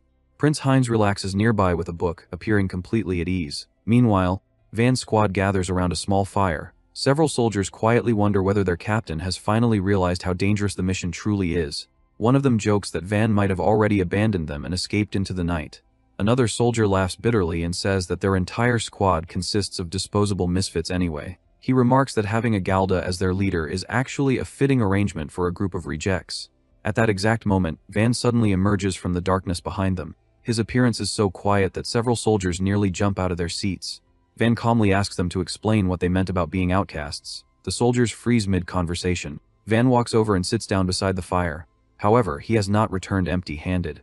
Without saying a word, he drops several freshly caught rabbits and a bundle of wild mushrooms onto the ground. The squad stares at the unexpected feast with wide eyes, their shock so intense that it almost looks as if their eyeballs might begin sweating. Around the campfire, a pot of stew boiled over the flames while meat roasted on skewers. Van waited until it was done, then told the men that it was time. As they stared at him in wary silence, he handed out bowls and told them to eat, adding that barely filling their stomachs would never give them enough strength for tomorrow's battle. He then held out a bundle of herbs and told them to tuck them into their boots and rub them against the inside, explaining that they worked on blisters. One soldier blinked in confusion and asked what had gotten into him all of a sudden, then accused him of trying to win them over with food. Van lowered his gaze and said that he knew what it meant to march until his feet were covered in blisters. He said that he knew what it was like to be issued rock, hard bread as rations, and that when luck turned bad, that food would wreck a man's stomach and leave him half dead before the battle even began. The soldiers fell silent. One of them muttered that it was hard to believe someone his age had already seen the battlefield. Another remarked that Van was Galda and said that, if so, it would not be surprising if he had lived through that. Their captain cut in and asked whether Van was pitying them because he used to be stuck in the same miserable place. Van answered that it was not pity. He said that it was an investment. In his heart, he admitted that it was for his own goals. He thought that he would use them as pieces on the board and checkmate his enemies. But he also promised that he would never use them as expendable pawns. He declared that he would bring every one of them back alive. Then he held out the bowl again and told them that, if they wanted to survive for now, they should become his pieces. He assured them that they would not regret it. The men stared at him in stunned silence. After a pause, one soldier let out a rough laugh and repeated Van's words about becoming his pieces, asking whether that was supposed to be funny. Van replied that he did not know. The man smirked and said that he had never seen a Galda brag that big before. Another soldier asked whether they were really supposed to trust this captain. Someone answered by asking whether they had any better option. As they finally began to eat, one of them added that, besides, Van was strong and he could cook. He said that Van might already be more reliable than some fancy noble. Van watched them quietly and reflected that he had learned this lesson the hard way in his previous life. Rank-and-file soldiers were not like nobles. Their lives could not be wagered on lofty ideals about the country or the people. What they wanted most was simple. They wanted to return alive to the families waiting for them at home. That was their greatest and only goal. That was why Van thought. He never preached noble ideals to men like them. Only overwhelming strength and the real promise of staying alive could truly earn their trust. In the forest camp, soldiers hurried to tear down the tents while the morning light filtered through the trees. Amelia ordered them to finish breaking camp and stand by for her signal, and the men answered at once that they understood. A little later, the troops reported that the camp had been fully dismantled and that they were ready to move at any time. Van gave a calm smile and told them that they had done well.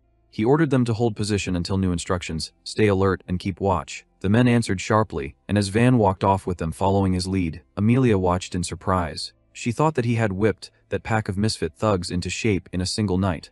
Prince Heinz approached from behind and quietly observed that Van truly seemed to possess the qualities of a commander. The commander agreed only in part and said that his real worth would be proven on the battlefield. Soon after, she summoned all squad leaders before her and declared that she would now issue the operation orders. The officers gathered around a large map spread out in the clearing. She explained that beyond the forest lay their target area, the Lament wetlands. She said that most of the wetlands were inhabited by gremlings, with swamps scattered throughout the region. She continued by explaining that visibility across the area was generally good, but the entire region was a magical wasteland. Because of that, she warned them to assume that every patch of grass might conceal a beast. Then she moved on to the plan itself. She explained that, as the Legion Vanguard, their role was to confirm enemy presence inside the wetlands. Their unit, she said, would form a wedge formation and charge straight through the area. That announcement shocked the gathered soldiers. Some exclaimed that they were being sent directly into enemy territory. Prince Heinz calmly remarked that this was a forceful reconnaissance. The commander confirmed that he was correct. The plan was then laid out in full. A forceful reconnaissance, she explained, meant deliberately entering enemy territory and measuring the enemy's strength by the intensity of their response. She admitted that it was dangerous, but said that it was the fastest way to grasp the scale of the enemy. Fortunately, she added, the ground in the Lament wetlands was relatively firm, so horses could pass through. If they avoided the scattered marshes and streams, she said, breaking through the area in one sweep would not be difficult. After finishing her explanation, she asked whether anyone had questions. Van raised his hand. He asked why they were using forceful reconnaissance instead of standard scouting. The commander answered without hesitation. She explained that the wetlands were vast and full of places where monsters could hide. Small, careful scouting parties, she said, could not reveal their true numbers. That was why they would push in at full strength and shake the enemy into revealing itself. By forcing a response, she said, they could gather solid information without wasting time. She concluded that this was the true strength of forceful reconnaissance. One of the officers immediately praised her reasoning. He said that the plan was bold yet highly logical, just as expected from the heir of House Rodenwald, the guardians of the kingdom's border. She cut him off coldly. She said that she did not need praise. Instead, she told them not to limit themselves to obedience alone, but to show their own thoughts as well. She reminded them that this operation was also a training ground, so there was no need for anyone to hold back. The group fell silent at her rebuke. Then Van stepped forward and challenged the plan.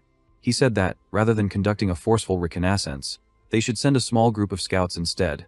Van stepped forward and said that, instead of a forceful reconnaissance, they should send in a small number of scouts. Standing over the map, he explained that the swamp offered too much open visibility. He said that if the whole unit advanced before locating the monsters would notice them first. Amelia answered that he was correct, and said that this was exactly why they were using forceful reconnaissance.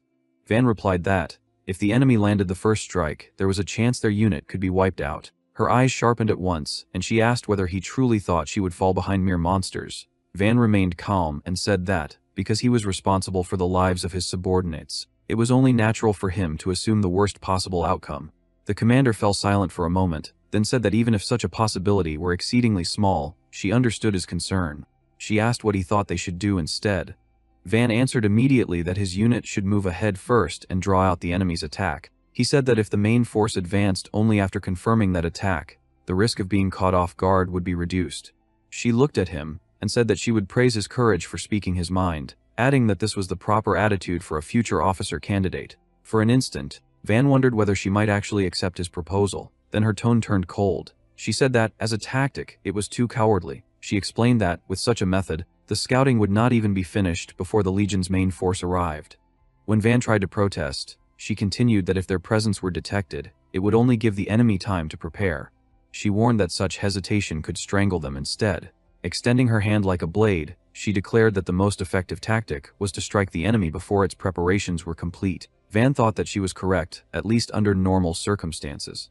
But he also knew that this operation would fail. He tried again and said that they were only a temporary training unit, and that their ability to respond to unknown threats was limited. The commander cut him off and demanded concrete evidence.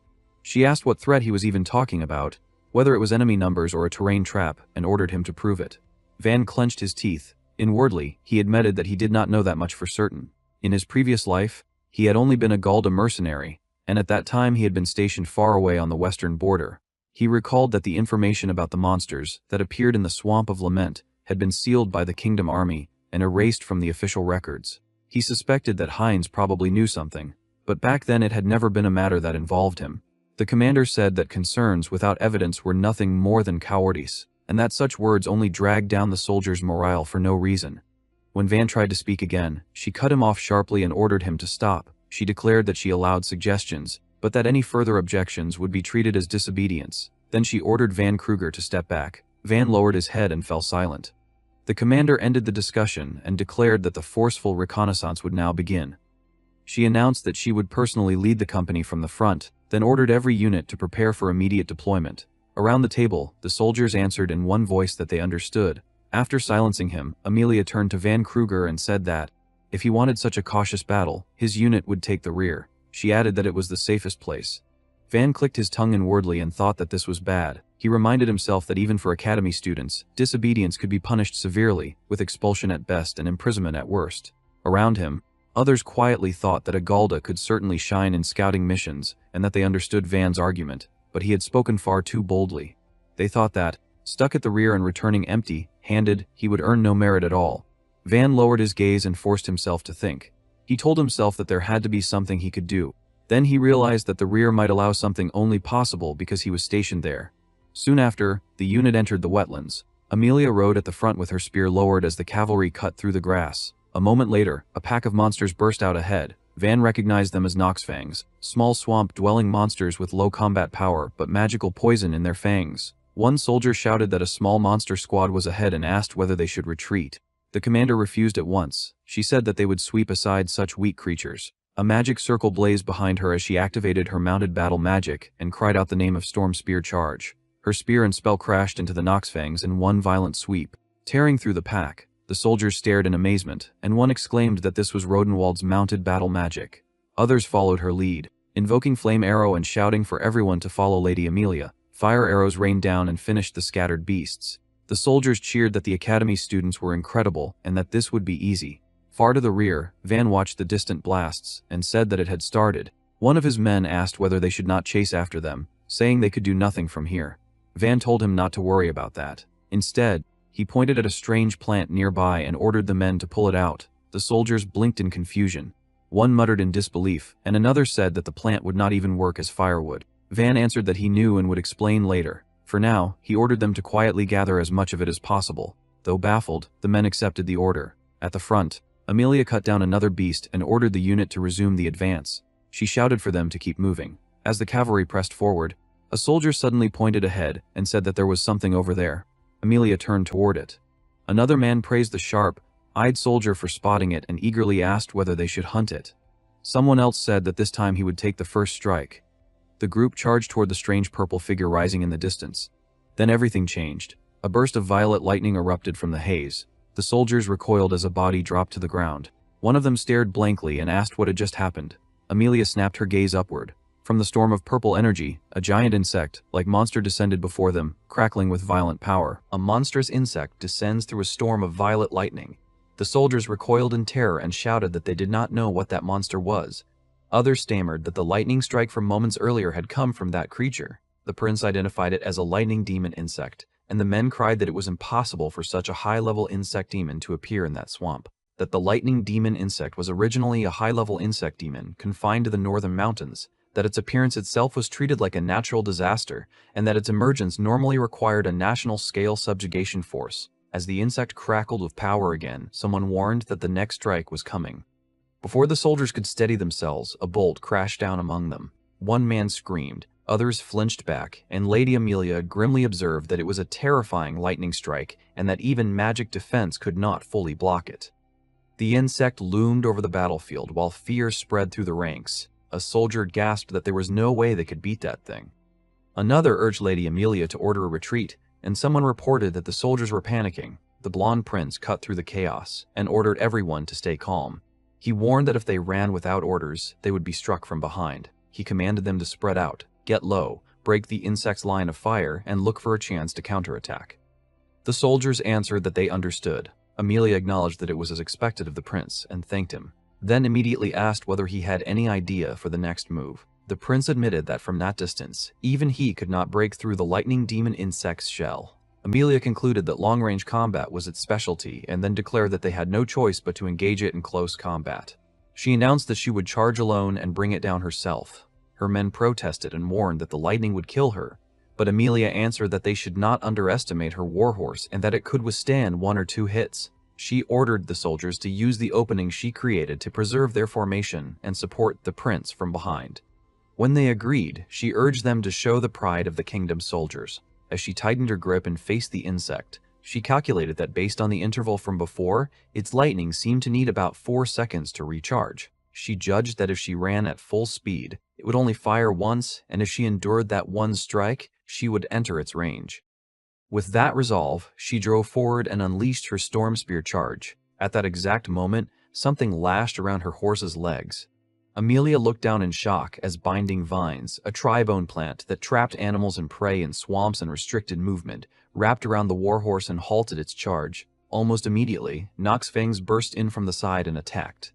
Amelia struck at them from the saddle, but the sudden snare ruined her momentum.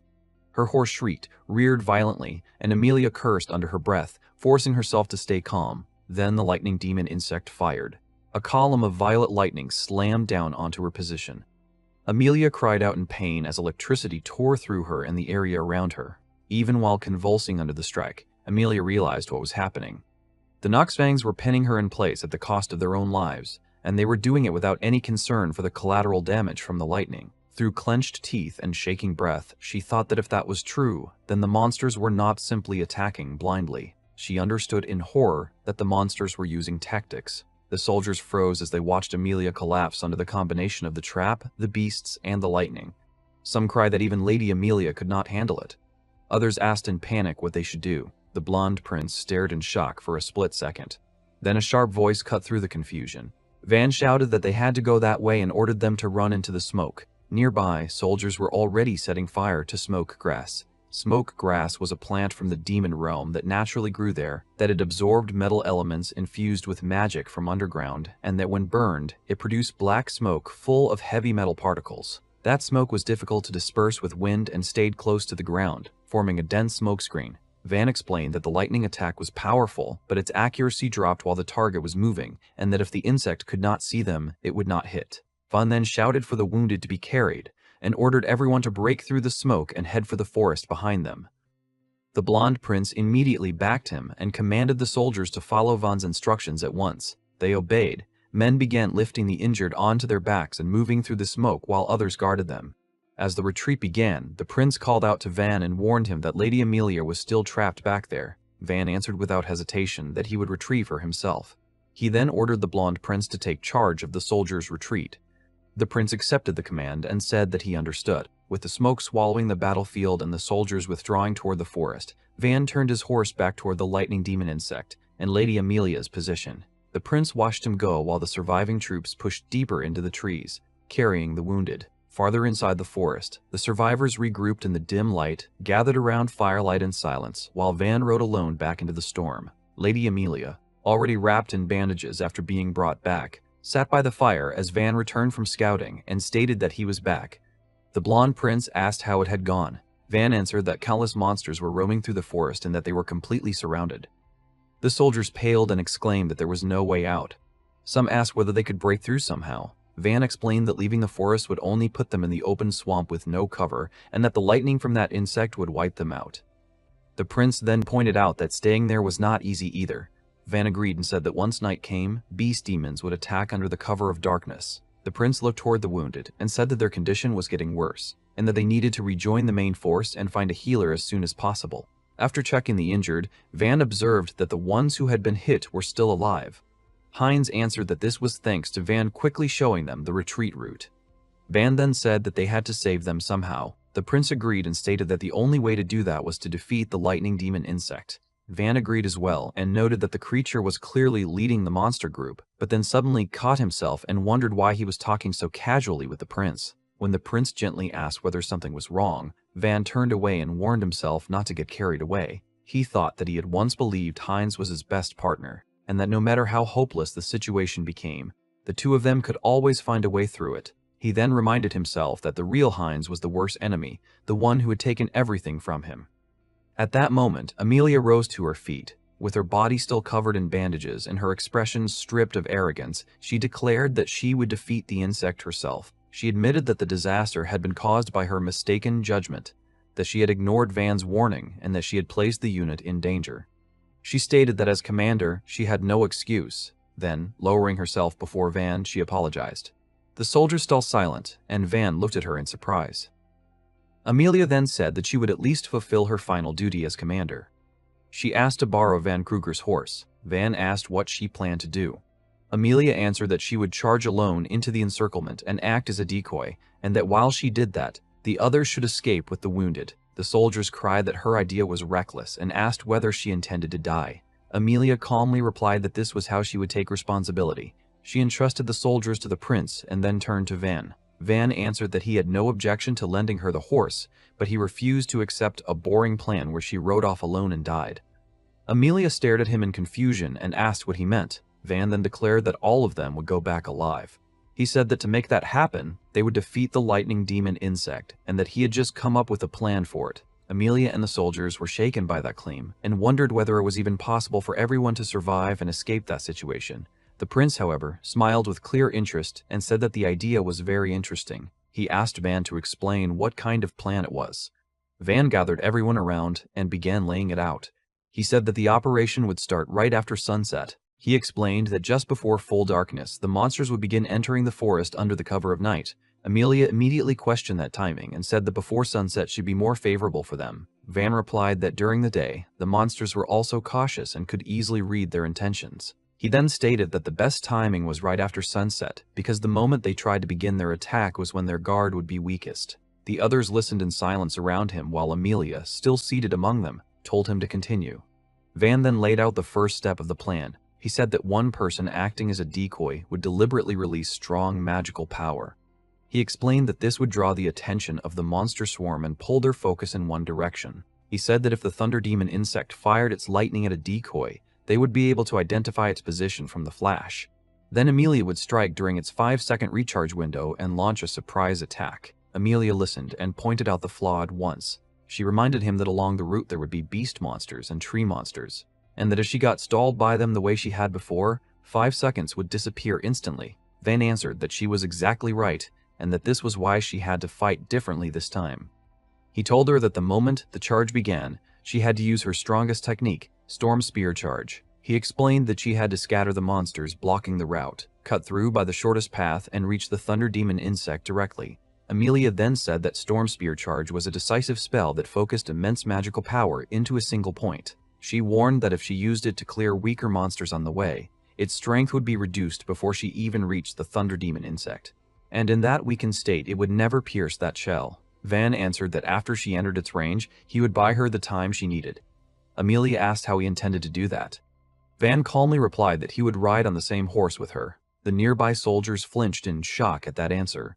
Van then finished the plan and said that while he bought her time, she would gather her magic again and kill the thunder demon insect with a close-range storm spear charge. Van finished his explanation by saying that after Amelia struck down the thunder demon insect, the entire unit would charge into the monster swarm and rescue the two of them from where they would be isolated. The moment he said it, several soldiers exploded in protest. They exclaimed that the plan was reckless. One man shouted that Van was a magicless Gelda and demanded to know how he intended to face the thunder demon insect. Others said that the idea was absurd and that it would only get Lady Amelia killed. Before the panic could spread further, one of Van's rougher soldiers stepped forward and roared at the others to shut up, calling them idiots. The veteran then declared that this was the time to listen to the captain and ordered the rest to stop spouting nonsense. The soldier turned to him and asked whether he truly believed in such a crazy plan. The others answered for themselves. They said that they did and that they believed in Captain Van. One of them reminded the others that Van had already said they would not die for nothing, and the veteran replied that if that was so, then they would stake their lives on those words. Van looked up at them in visible surprise. Amelia, watching the exchange, was shaken. She thought that Van had earned the loyalty of his men to an astonishing degree. As she stared at him, she remembered his fierce one-on-one fight against a powerful enemy and found herself thinking that, in this situation, this man perhaps really could do something impossible. Amelia then closed her eyes, steadied herself, and said that she understood. She told Van that she would entrust her back to him. Van accepted with a small, calm smile, but Amelia immediately added that there was still one more problem with the plan. She explained that someone had to serve as the decoy and take the thunder demon insect's lightning. She warned that with weak magical protection, a single hit would leave that person unable to fight, and in the worst case, they would die instantly.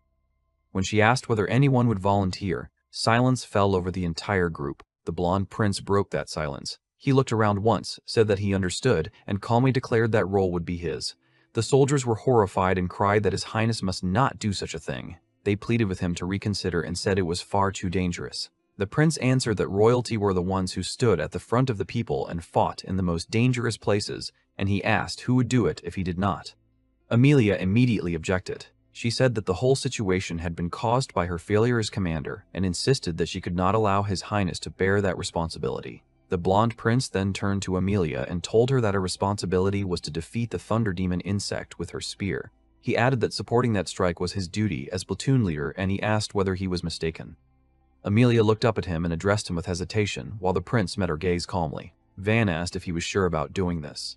Without wavering, Heinz declared that he would draw as much of the enemy's attention to himself as possible. He called Van by name and ordered him to defeat the thunder demon insect, together with Lady Amelia. Van answered that he had intended to do exactly that, even without being told. He then explained to everyone that once the thunder demon insect was defeated, they would no longer have to worry about attacks from behind. After that, with their full remaining strength, they would break through the monsters left in the swamp and escape. Van then added one final condition. He declared that their goal was for everyone to return alive, and he said that they would not leave anyone behind under any circumstances. His voice rose as he insisted that absolutely no one would be abandoned. The soldiers fell silent at those words. Amelia watched their faces change and realized that hope had returned to them. Even she felt that this man might truly make the impossible possible. With that resolve set, Amelia gathered magic around her and called for everyone's attention. She announced that this would be their final operation. She ordered them to give everything they had and fulfill their duty as soldiers of the kingdom. As dusk deepened, the prince stepped away from the group and looked out into the darkening swamp. He remarked to himself that he could not let Van be the only one showing off, and said that he supposed he would have to put in some effort as well.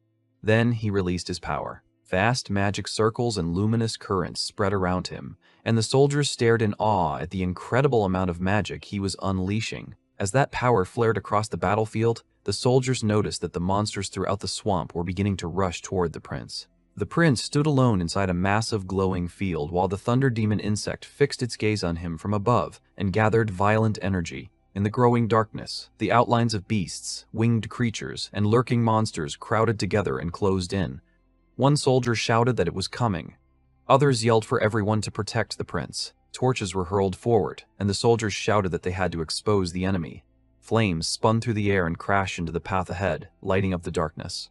In the sudden firelight, the swarm revealed itself. Bat-like monsters, wolves, hulking beasts, and countless other creatures poured forward at once, all charging straight toward the prince. As the monster tide flooded toward the prince, some soldiers stared at the countless beasts and said that the number was overwhelming and that there was no way they could stop them all. Their veteran immediately roared for them not to panic. He ordered them to hold the line until the lightning demon insect appeared and declared that if the prince fell before that, the whole operation would fail. The soldiers answered with battle cries and hurled themselves into the swarm. They swung their blades wildly, cut down charging beasts, and shouted that they would not let the monsters pass. Even with fear on their faces, they braced themselves between the prince and the incoming horde. The prince stood alone in front of the wall of monsters with an unshaken expression. Then he saw the purple glare descend from above and announced that it was there. At once, he unleashed his magic defense at full power. A vast barrier flared around him just as the lightning demon insect dropped a massive bolt onto his position. The prince was blasted backward inside the crackling barrier and let out a pained groan. But he endured. Far away, Van caught the flash and shouted that they had pinpointed its location. Amelia immediately answered that they had. As they prepared to move, the prince called for Van to go and then said that he would give them a little extra help. He raised his hand and cast holy light, telling it to light their path. A brilliant pillar of light pierced the battlefield and illuminated a straight route through the darkness. Amelia widened her eyes and recognized that the light had come from the prince.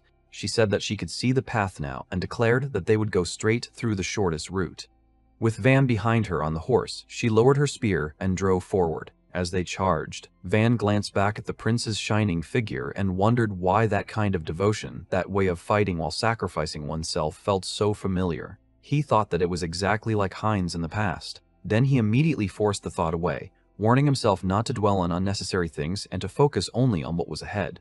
With 4 seconds left before the next lightning strike, Amelia charged through the beasts. She called out the name of her technique and drove Storm Spear Charge into the path before her.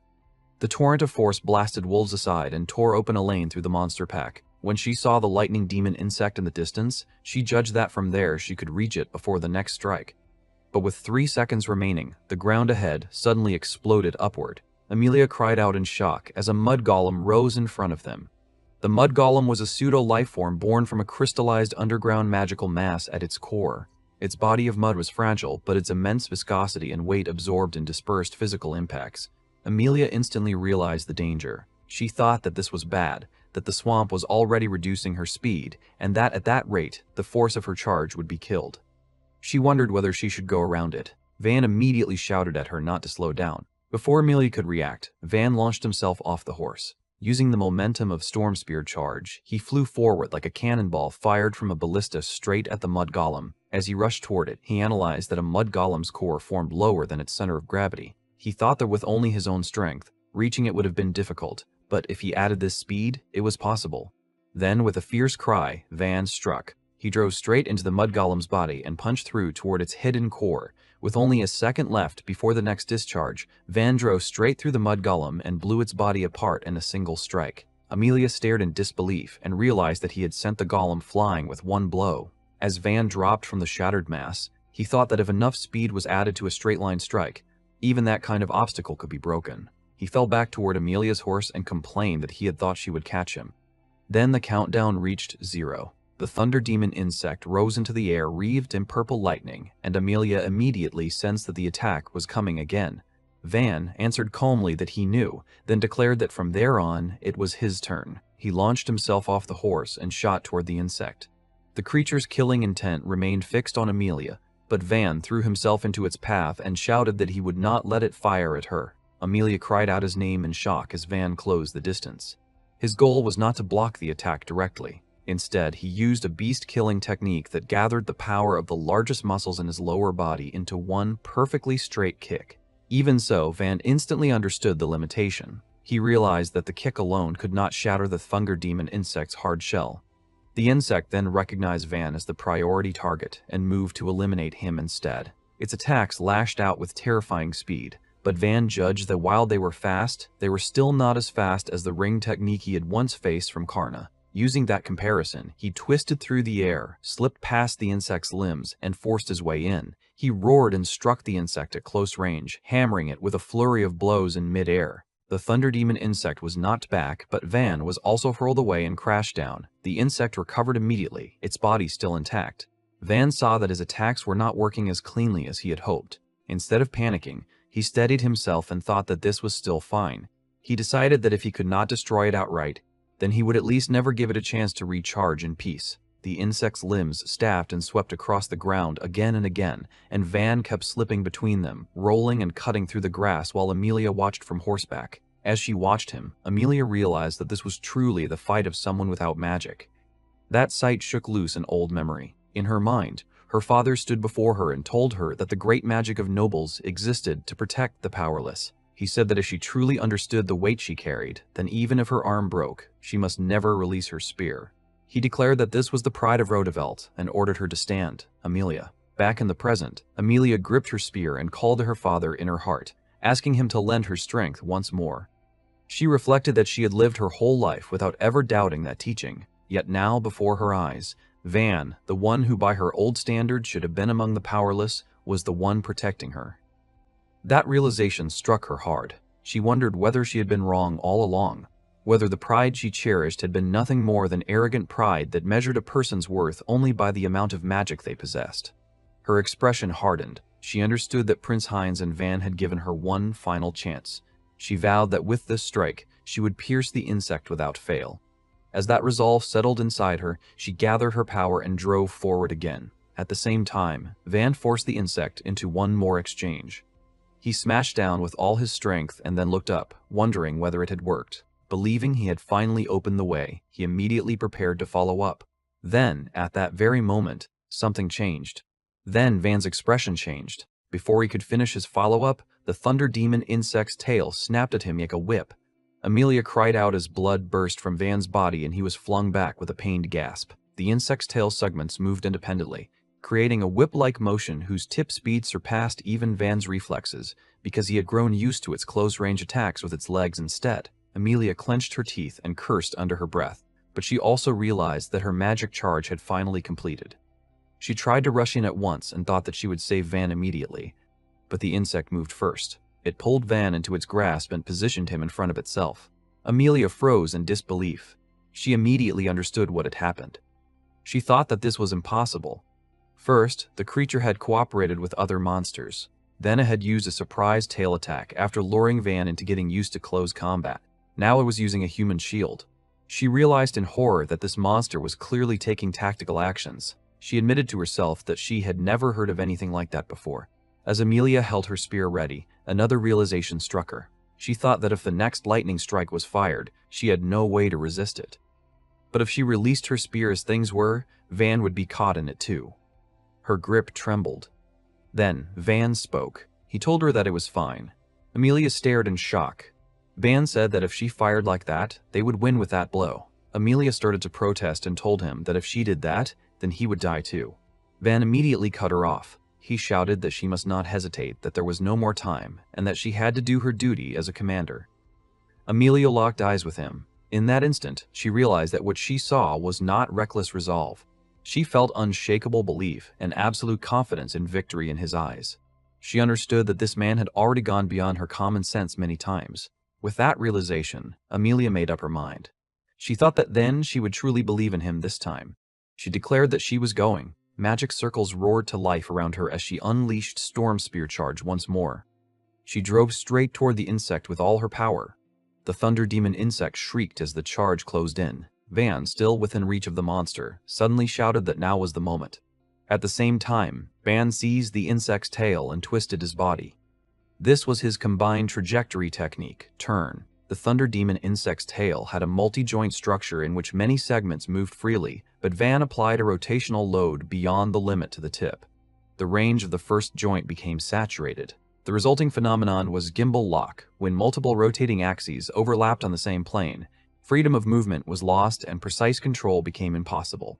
Using only physical force, Van caused a structural flaw in the creature itself. The insect let out a strained cry as its body lurched out of alignment. Hanging onto the tail with all his strength, Van shouted for Amelia to pierce it. Amelia roared back and drove her spear through the opening with everything she had. Her charge slammed into the Thunder Demon insect, and a violent explosion of magic and lightning swallowed the battlefield. When the blast finally faded, the swamp was gouged open and the area around them was left torn apart by the impact. Amelia dropped to the ground breathing hard, then immediately looked around in panic. She called out desperately for Van and shouted his full name, searching the wreckage for him. Amelia's eyes widened when she finally found Van still standing amid the wreckage, clutching the bloody wound in his chest. Part of the insect's severed tail lay nearby, twitching with fading purple sparks. She rushed to him, cried that he had to stay with her and not die, and caught him as he collapsed. Van let out a weak laugh and said that she had made it look flashy. He admitted that he had genuinely thought he was going to die. Still shaken, Amelia asked what had actually happened. She said that her spear should not have had enough force to create an explosion that large. Van turned his eyes toward the shattered remains of the Thunder Demon insect and explained that from the beginning, when he kept striking it, he had not only been attacking, he had been searching for its weak point. He said that he had used Crushing Strike with reduced power but greater rotation, sending vibrations into the shell and reading the way they reflected back. From that, he had found a spot beneath the twin wing veins on its back, a place that absorbed vibration unnaturally. He concluded that it had to be the location of the insect's monocore. He then said that when Amelia charged, he guided her spear point toward that exact place. Once she pierced the core, the lightning magic stored inside the creature went out of control, and that was what had caused the massive detonation. Amelia stared at him in disbelief and said that he had calculated all of that in a single exchange of blows. Van replied that it had still been a gamble. Amelia immediately snapped at him, called him an idiot, and scolded him for saying something like that only afterward. She said that he had shortened her lifespan. Van answered that he had not had time to explain more than that. Then, with a faint smile, he added that besides, he had believed she would pull it off. That answer left Amelia silent for a moment. Then she smiled helplessly and remarked that he was saying that again. She admitted that he truly was something. Van soon winced, pressed his wound again, and said that this was not the time to rest. Amelia agreed and reminded him that they were still in the middle of a monster horde. She said that her magic power was exhausted, that he was badly injured, and that they had to reunite with Prince Hines and the others as quickly as possible. She suggested that they circle west, but Van immediately refused. Looking down at the Thunder Demon insect's broken body, Van said that something was wrong. He pointed out that Thunder Demon insects were only supposed to live in the north, so there was no reason one should be in that swamp. He added that if it had merely wandered there by chance, the way it coordinated with the other monsters had been far too organized. As he searched the corpse, he discovered a crimson crystal embedded inside it. He stared at it and said that there was no doubt about it, that it was a magic crystal. Magic crystals were created when natural magical energy gathered and crystallized over many years. Even a single one became a powerful amplifier for magical tools and secret techniques, making it more valuable than the same weight in gold. Van said that he had never heard of such a crystal forming naturally inside a monster. He concluded that someone had implanted it into the Thunder Demon insect's body for a purpose. From there, his thoughts sharpened. He said that this was no longer an irregular accident. Someone had intentionally sent a powerful monster against the Academy unit. He then declared that the true target was most likely Hines. Amelia called his name and said that their escape route was already decided. She said that while the prince and the others created a distraction, the two of them would somehow break through the encirclement and regroup with them. Van agreed and told her that they had to hurry. Van thought that the report could wait, because survival came first. Before they could move, however, a new voice rose from the darkness. Wrapped in a purple aura, a hooded figure stepped out of the swamp and said that it was surprising that mere students had managed to defeat the figure's beloved magic thunder insect. Van's eyes immediately locked on to the symbol on the person's chest, and he recognized the emblem.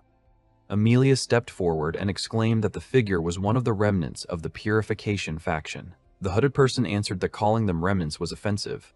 The person said that the kingdom had only caught a lizard's tail and thought it had crushed the head.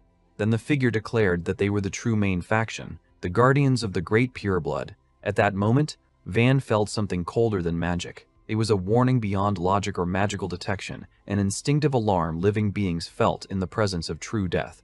Some called it the smell of death. Van thought that in his previous life he'd only sensed such a thing from demons or beings equal to them. Then he looked at the hooded figure again and realized that this presence felt even worse. Amelia steps in front of Van with her sword raised, warning him that this enemy is dangerous and ordering him to fall back. Behind her, Van watches tensely, blood still on his mouth, while the hooded puppet mage stands calmly beneath a purple aura. The hooded mage praises Amelia's courage, then raises his glowing fingers and says that his 10 fingers are guideposts to the underworld. He commands the iron bugs to crawl out and devour them. In response, the swamp darkens, red light spreads across the ground, and huge insect monsters emerge from the mud. The creatures are blade shell beetles, medium-class bug beasts with shells as hard as steel. They are extremely vicious predators, and each one has combat power equal to a full squad of veteran soldiers. Even for an expert mage, controlling 2 at once would already be the limit. Yet the puppet mage has summoned 10 of them at the same time.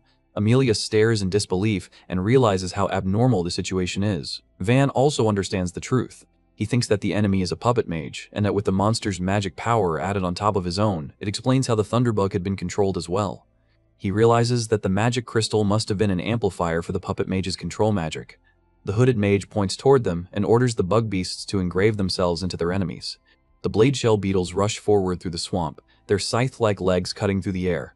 Amelia charges to meet them, swinging her sword in a wide arc as she lets out a fierce cry. Van calls out to Amelia in alarm as the monsters close in. Amelia cuts through the first attack, but the beetles swarm from every direction. Van tries to move, but his stomach wound tears open again, and he curses inwardly that the wound is slowing him down. Amelia notices the danger and shouts Van's name.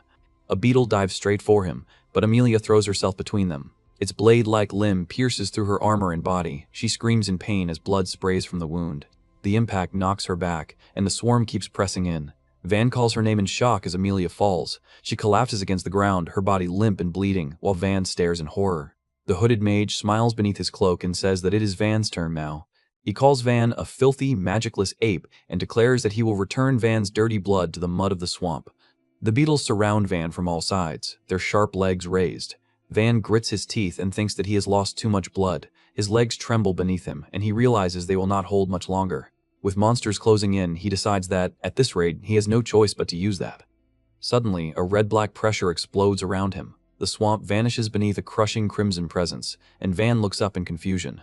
A massive wolf-like being of darkness and red flame appears before him, its eyes glowing like embers. Van wonders what is happening. The being calls him pathetic and says that Van is throwing away the life it picked up once already. Van freezes as he realizes this is no simple hallucination. The pressure is too real, too overwhelming. The creature then says that Van should understand, because it is the one who pulled his sorry corpse up from the shores of time. Van is shaken as he realizes that this being is the one who gave him his second life. The red beast says that it is no merciful god and has no intention of giving Van chance after chance. However, it adds that it would be troublesome if Van died too easily. It says it will lend Van power just this once, but the price is Amelia. Van looks stunned. The being tells him to slit Amelia's throat and swear to offer her blood. It says that if he does that, the little insects in front of him will turn to dust in a blink of an eye. Van lowers his gaze toward Amelia's unconscious body, but his expression hardens. He tells the being not to joke with him. He declares that Amelia is his comrade. The red beast questions his use of the word comrade and laughs coldly. It asks what there is to hesitate over. It reminds Van that Amelia is a magic-born Archanor, one of the very kind that took everything from the Galda. It asks whether this is not the perfect chance to settle his old grudges. The beast continues, saying that both of them will die at this rate anyway. It asks whether it would not be better for at least Van to survive. It points out that if he lives, he might still be able to save the soldiers in the rear as well. It calls that the rational choice. Van remains silent for a moment, then he refuses. The beast reacts with mild surprise. Van remembers how Amelia trusted him and placed her life in his hands. He remembers how she swallowed her pride and followed his reckless plan. He remembers how she tried to shield him from the bug beast's attack, even after everything. Van looks at Amelia again and decides that he does not care whether she is magic-born or not. To him, Amelia is his comrade. Van stands before the Crimson Beast and says that he knows better than anyone how it feels to be betrayed by someone he believed in. Because of that, he declares that he will never betray his comrades. His red eyes sharpen as he says that being given one chance was already more than enough. Then, without lowering his gaze, he tells the beast that it can simply sit there and watch quietly. The massive red wolf-like being stares down at him from across the abyss. After a brief silence, it finds his answer interesting. Its glowing mouth curves into a sinister grin, and it tells Van to show it what he can do. It demands that he show what he can accomplish in that broken-down body of his. The beast's red power surges forward like a clawing tide and crashes into Van. Outside that strange inner world, the blade shell beetles close in around him, their scythe-like limbs raised to finish him off. The hooded puppet mage mutters that he has wasted enough time and that he still has his original mission to fulfill. He pauses when blood begins to drip heavily onto the swamp. He looks ahead in confusion and exclaims in disbelief. Van now stands among the fallen beetles, his body still bleeding, but the monsters around him are torn apart. Their armored shells remain mostly intact, yet their joints have been twisted off and broken cleanly. The hooded mage studies the corpses and quietly notes that the blade beetle's shells are as hard as steel. Then he realizes Van did not try to break the shells directly. Instead, Van targeted the joints and twisted them off. The mage asks whether that is how he did it. His expression tightens beneath the hood. He thinks that it is impossible. Even if Van understood the beetle's joint structure perfectly, such a thing should not be something a human without magic enhancement could do. Van stands silently over the dead monster, his eyes glowing red and his breathing rough. The hooded mage quickly regains his composure and says that it is fine. Either way, he decides that such a trick should not be possible many times. He commands the remaining insects to go, ordering them to hurry and devour Van. The beetles rush in from every direction, their blades flashing through the swamp air. Van lowers his posture as a dark red aura coils tightly around him. The moment the monsters close in, he releases an explosive movement that tears through the space around him like a shockwave. The hooded mage is startled and asks what is happening. In an instant, Van slips through the swarm and begins ripping the beetles apart before they can properly react. When time began to move again, Van was chanting certain words in his mouth. He commands his heart to sink, commands the chains to break, and commands himself to become only the law of the moment when the enemy exists. Those words chanted by Van, who has no magic, are not a spell. They are powerful keywords carved into himself for self-hypnosis. Through suggestion, Van intentionally shuts off the function of the neocortex, the part of the brain that controls thought. Instead, he sends perception information directly to the brainstem and basal ganglia, which control vital instinct and motor reflexes. With this, the time lag caused by thought becomes zero. Furthermore, through excessive secretion of narcotic substances in the brain, he blocks the pain of his muscles tearing and releases the output limiter that the human body normally applies unconsciously. Van uses 100% output right before his muscle fibers tear at all times. This is his secret technique, selflessness. Discarding reason, Van becomes a machine that slaughters the enemies before his eyes. However, using this with an incomplete physical body will reduce his life expectancy at the cellular level. It is a forbidden technique. Van's body moves with terrifying precision. He bends beneath a beetle's blade, twists its limb past the limit, and tears it from the joint. He spins through another attack, breaks the monster's balance, and destroys it before it can recover. Blood and fragments scatter through the swamp as the remaining beetles collapse one after another. By the end, Van is hunched forward, trembling, his hands and body soaked in blood. Around him, the blade shell beetles twitch helplessly on the ground, their proud steel-hard shells useless because their joints have been destroyed. Van stands in the crimson haze, his red eyes empty and his wounded body pushed far beyond its limit. The hooded puppet mage stares at him in shock and realizes that Van's skin has become discolored while tears of blood are running from his eyes. The mage understands that Van's body is suffering from extreme physical overexertion. His capillaries are bursting from the strain, yet Van continues to stand. The mage thinks it is impossible for a magicless Galda to do something like this. Then the mage remembers an ancient prophecy. It says that the wolf defeated in the battle of the Age of Gods hides inside tainted blood and waits for the time of return. As the memory surfaces, the hooded man looks at Van with growing alarm while the red wolf-like presence burns behind him. The puppet mage finally admits that Van is not an ordinary Galda. He says that Van threatens the kingdom's pure blood and disturbs their light. He declares that Van is the very taint that must be removed. Van remains silent, his face tense and bloodstained. The mage then points out that Van's power seems to be shaving away his life. He says that it will not last long, and that even if Van is left alone, he will eventually destroy himself. Still, he says that he will respond seriously in respect for Van's obsession. The hooded mage draws a blade and cuts his own palm. Blood drips down as he declares that he will surely and completely erase even Van's soul. A dark magic circle spreads across the swamp as he offers his blood as food. He commands the lurking demons to gather. Monsters throughout the swamp begin rushing toward him. Giant beasts, flying demons, insects, and swamp predators move as one. The mage orders them to devour everything and become blades that purge the taint. Standing in the middle of the gathering horde, the puppet mage says that every monster in the wailing swamp will come there. He wonders whether his magic will run out first, or whether Van will become monster food first. With a twisted smile, he tells Van that they will play a game with their lives at stake. Far away, the surviving soldiers notice the sudden change. One soldier asks if they survived, while another says it seems like the monsters have retreated deeper into the swamp. Someone wonders if the captains did it. Heinz watches the movement carefully and says that the monsters did not retreat. He realizes they are all gathering in one place. His face tightens as he wonders what is happening and whether Van and the others are safe. Then he suddenly hears a terrible sound echoing from the forest. Back in the swamp, the monsters charge toward Van from every direction. Van moves through them like a machine, tearing through joints, slipping past claws, and crushing bodies with brutal precision. Blood sprays across the ground as he cuts down beast after beast, but his own body continues to break under the strain. The puppet mage watches and admits that Van's obsession is astonishing. However, he says that Van is still only flesh without magic.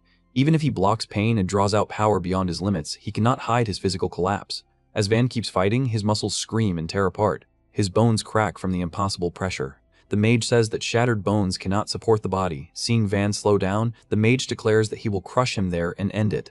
A blade shell beetle lunges straight at Van. Van screams in pain as the impact sends him crashing across the swamp.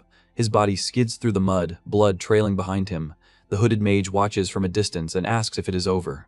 He then says that it ended unexpectedly fast. Seeing Van lying still, the mage orders one of the blade shell beetles to cut off his head. The monster raises its scythe-like limb and rushes toward Van's fallen body, ready to finish him.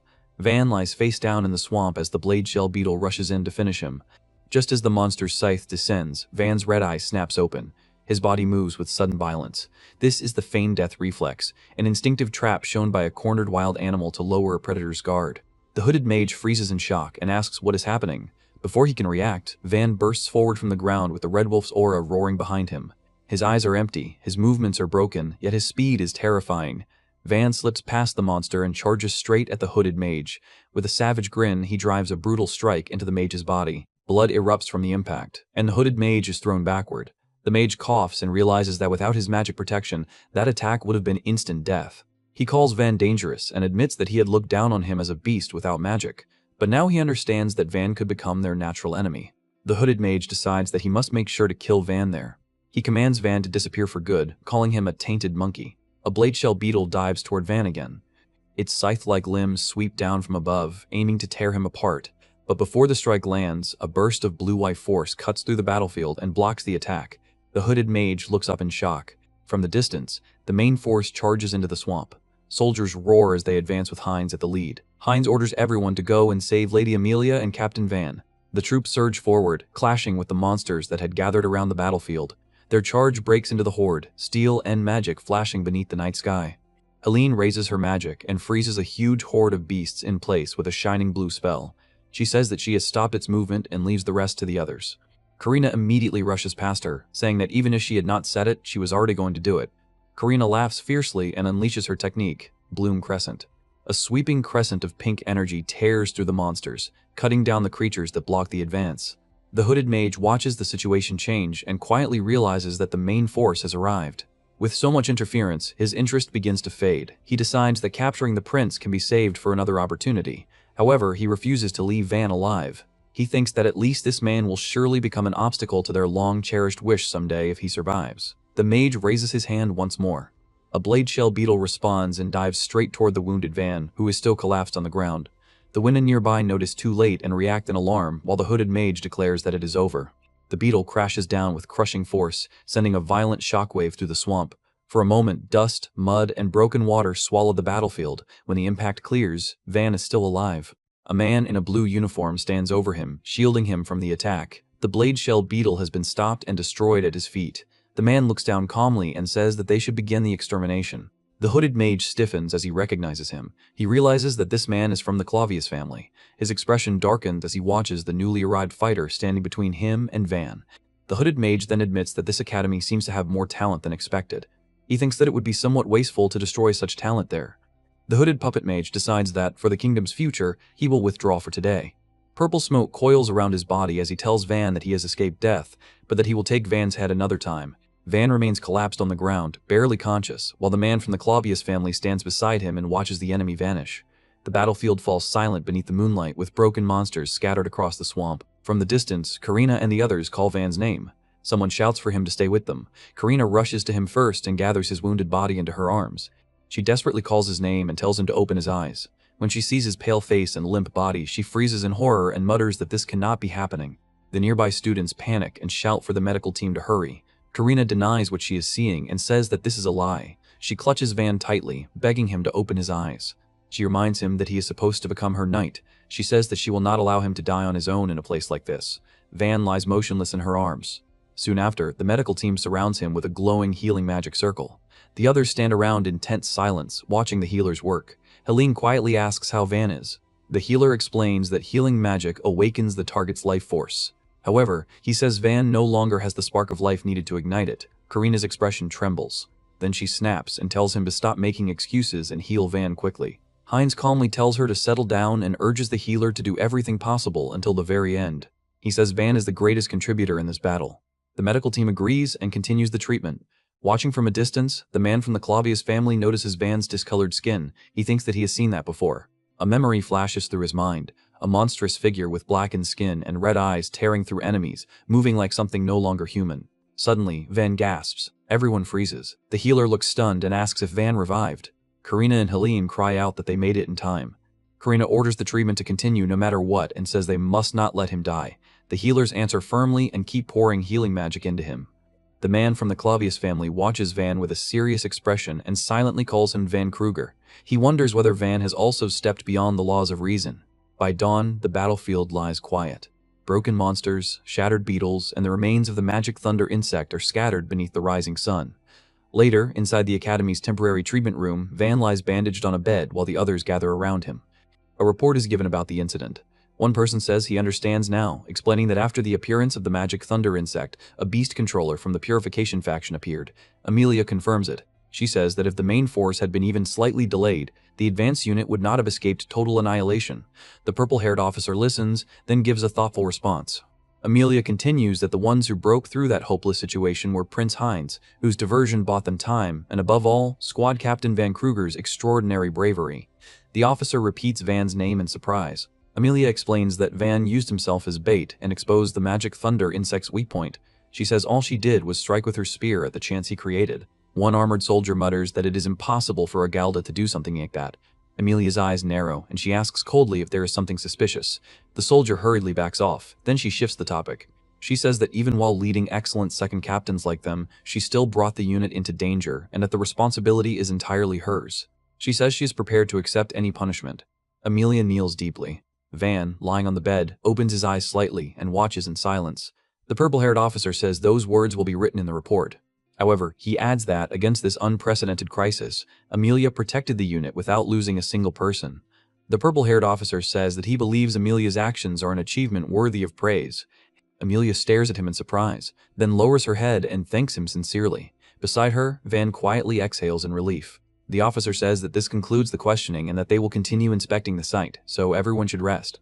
After he leaves, Van smiles weakly from the bed and says that it looks like there will be no punishment. He adds that it is a relief. Hines smiles and says that they had thought the unit would be wiped out and still managed to catch a trace of the Purification faction. He says that alone is an achievement. Amelia, still looking troubled, says that achievement is too great a word for her, because without Van and the prince, she would have fallen there. Van laughs softly and says that the same goes for him.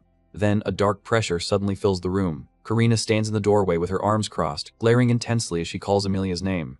Amelia immediately recognizes her and calmly says that it was also thanks to Karina's rescue, and that she sincerely thanks her. Karina tells her that is fine, but then demands to know why Amelia has been holding Van's hand the whole time. Everyone looks down and notices that Amelia's hand is wrapped around Van's. Amelia, without any shame, explains that she and Van fought side by side and that their souls became one. She declares that Van is her one and only comrade in arms. Karina shouts that this still does not explain why she is holding his hand. Helene, standing nearby, comments that Amelia was doing it during the troop movement too. Amelia continues seriously, saying that in that battle she and Van understood each other without words while entrusting their backs to one another and crossing the line of death. This was the first time she felt such excitement. Karina snaps that Amelia is not even listening and orders Van to let go already. Van tries, but Amelia's magic coils around their joined hands. He panics and says that her magic is wrapped around it so he cannot remove his hand. Amelia smiles and declares that from then on, Van and she will be each other's shield and spear, and that their bond will last forever. Karina's face darkens. Drawing her weapon, she says that she will cut that bond apart. Van stiffens and asks what she is doing, then desperately tells her not to draw and to stop. After the chaos settles, Van later walks outside and thanks the soldiers of the other brigade for helping him. One soldier tells him that he did not have to worry about that. Another scolds him, saying that he almost died and should not treat it lightly. A blond man confidently says that the heavy work should be left to him. Van walks away beneath the bright sky, thinking that he really did almost die. In truth, he feels he was probably supposed to die. When he woke up, the magic crystal had completely crumbled away. Apparently, even the healers had said his condition was so terrible that they could not understand how he survived. Yet right now, he feels full of strength.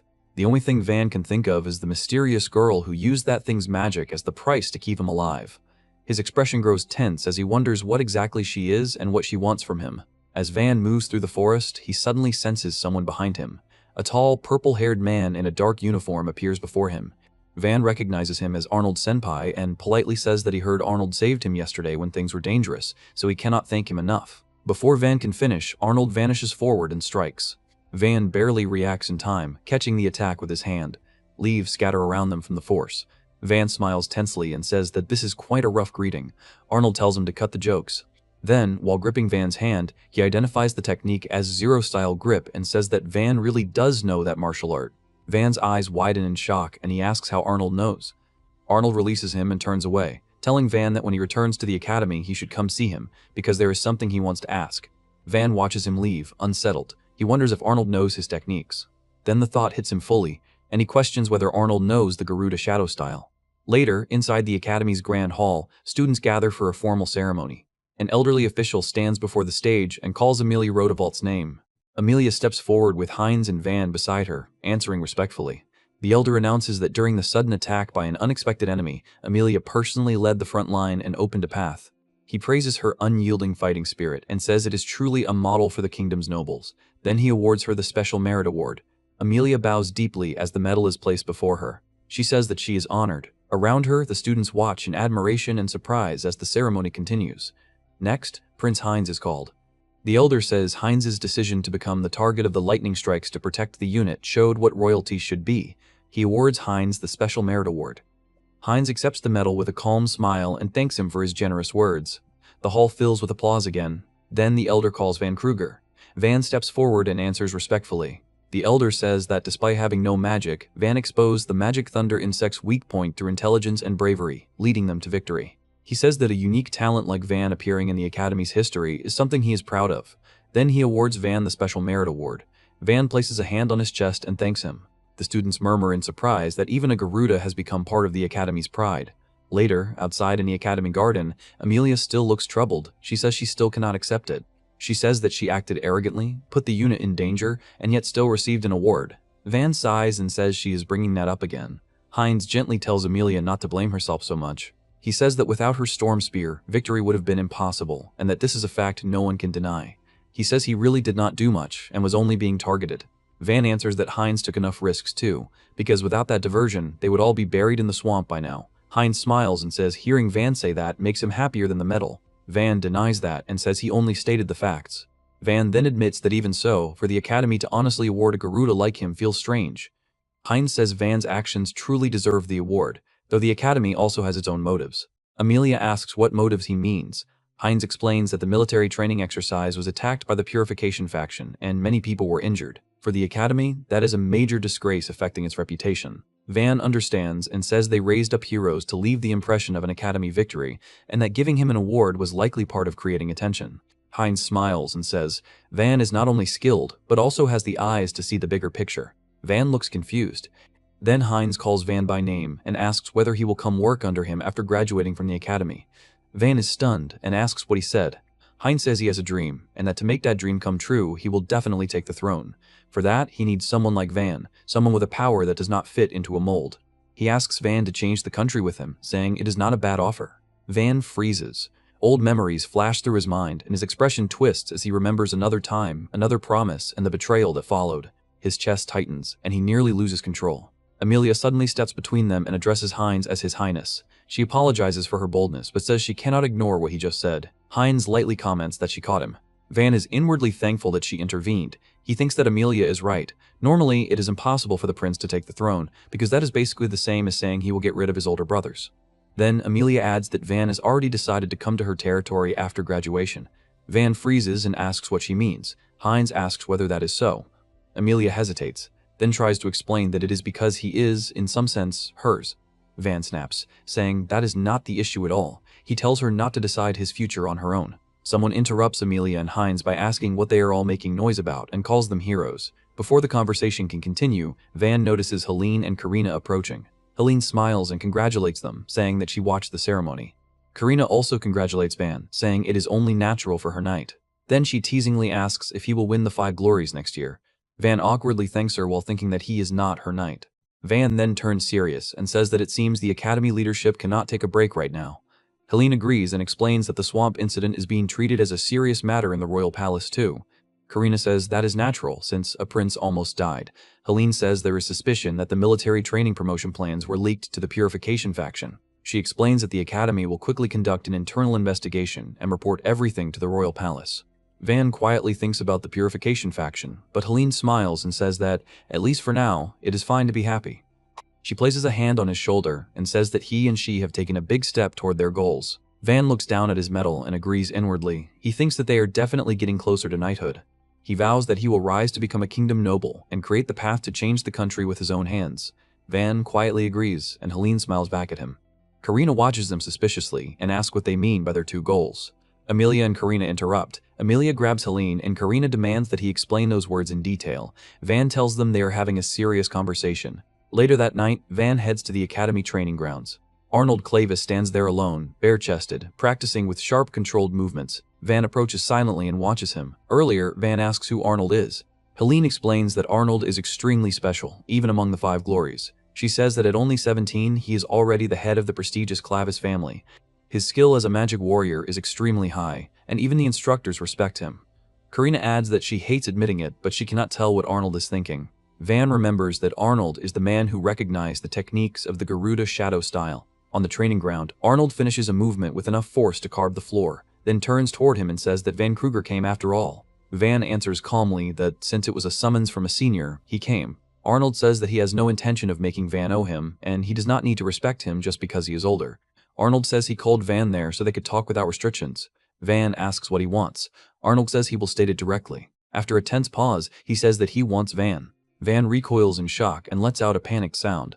Arnold continues as if nothing is strange. He says the Academy has started a secret investigation and that investigating the students has become his job. Then, pointing straight at Van, he appoints Van as his assistant.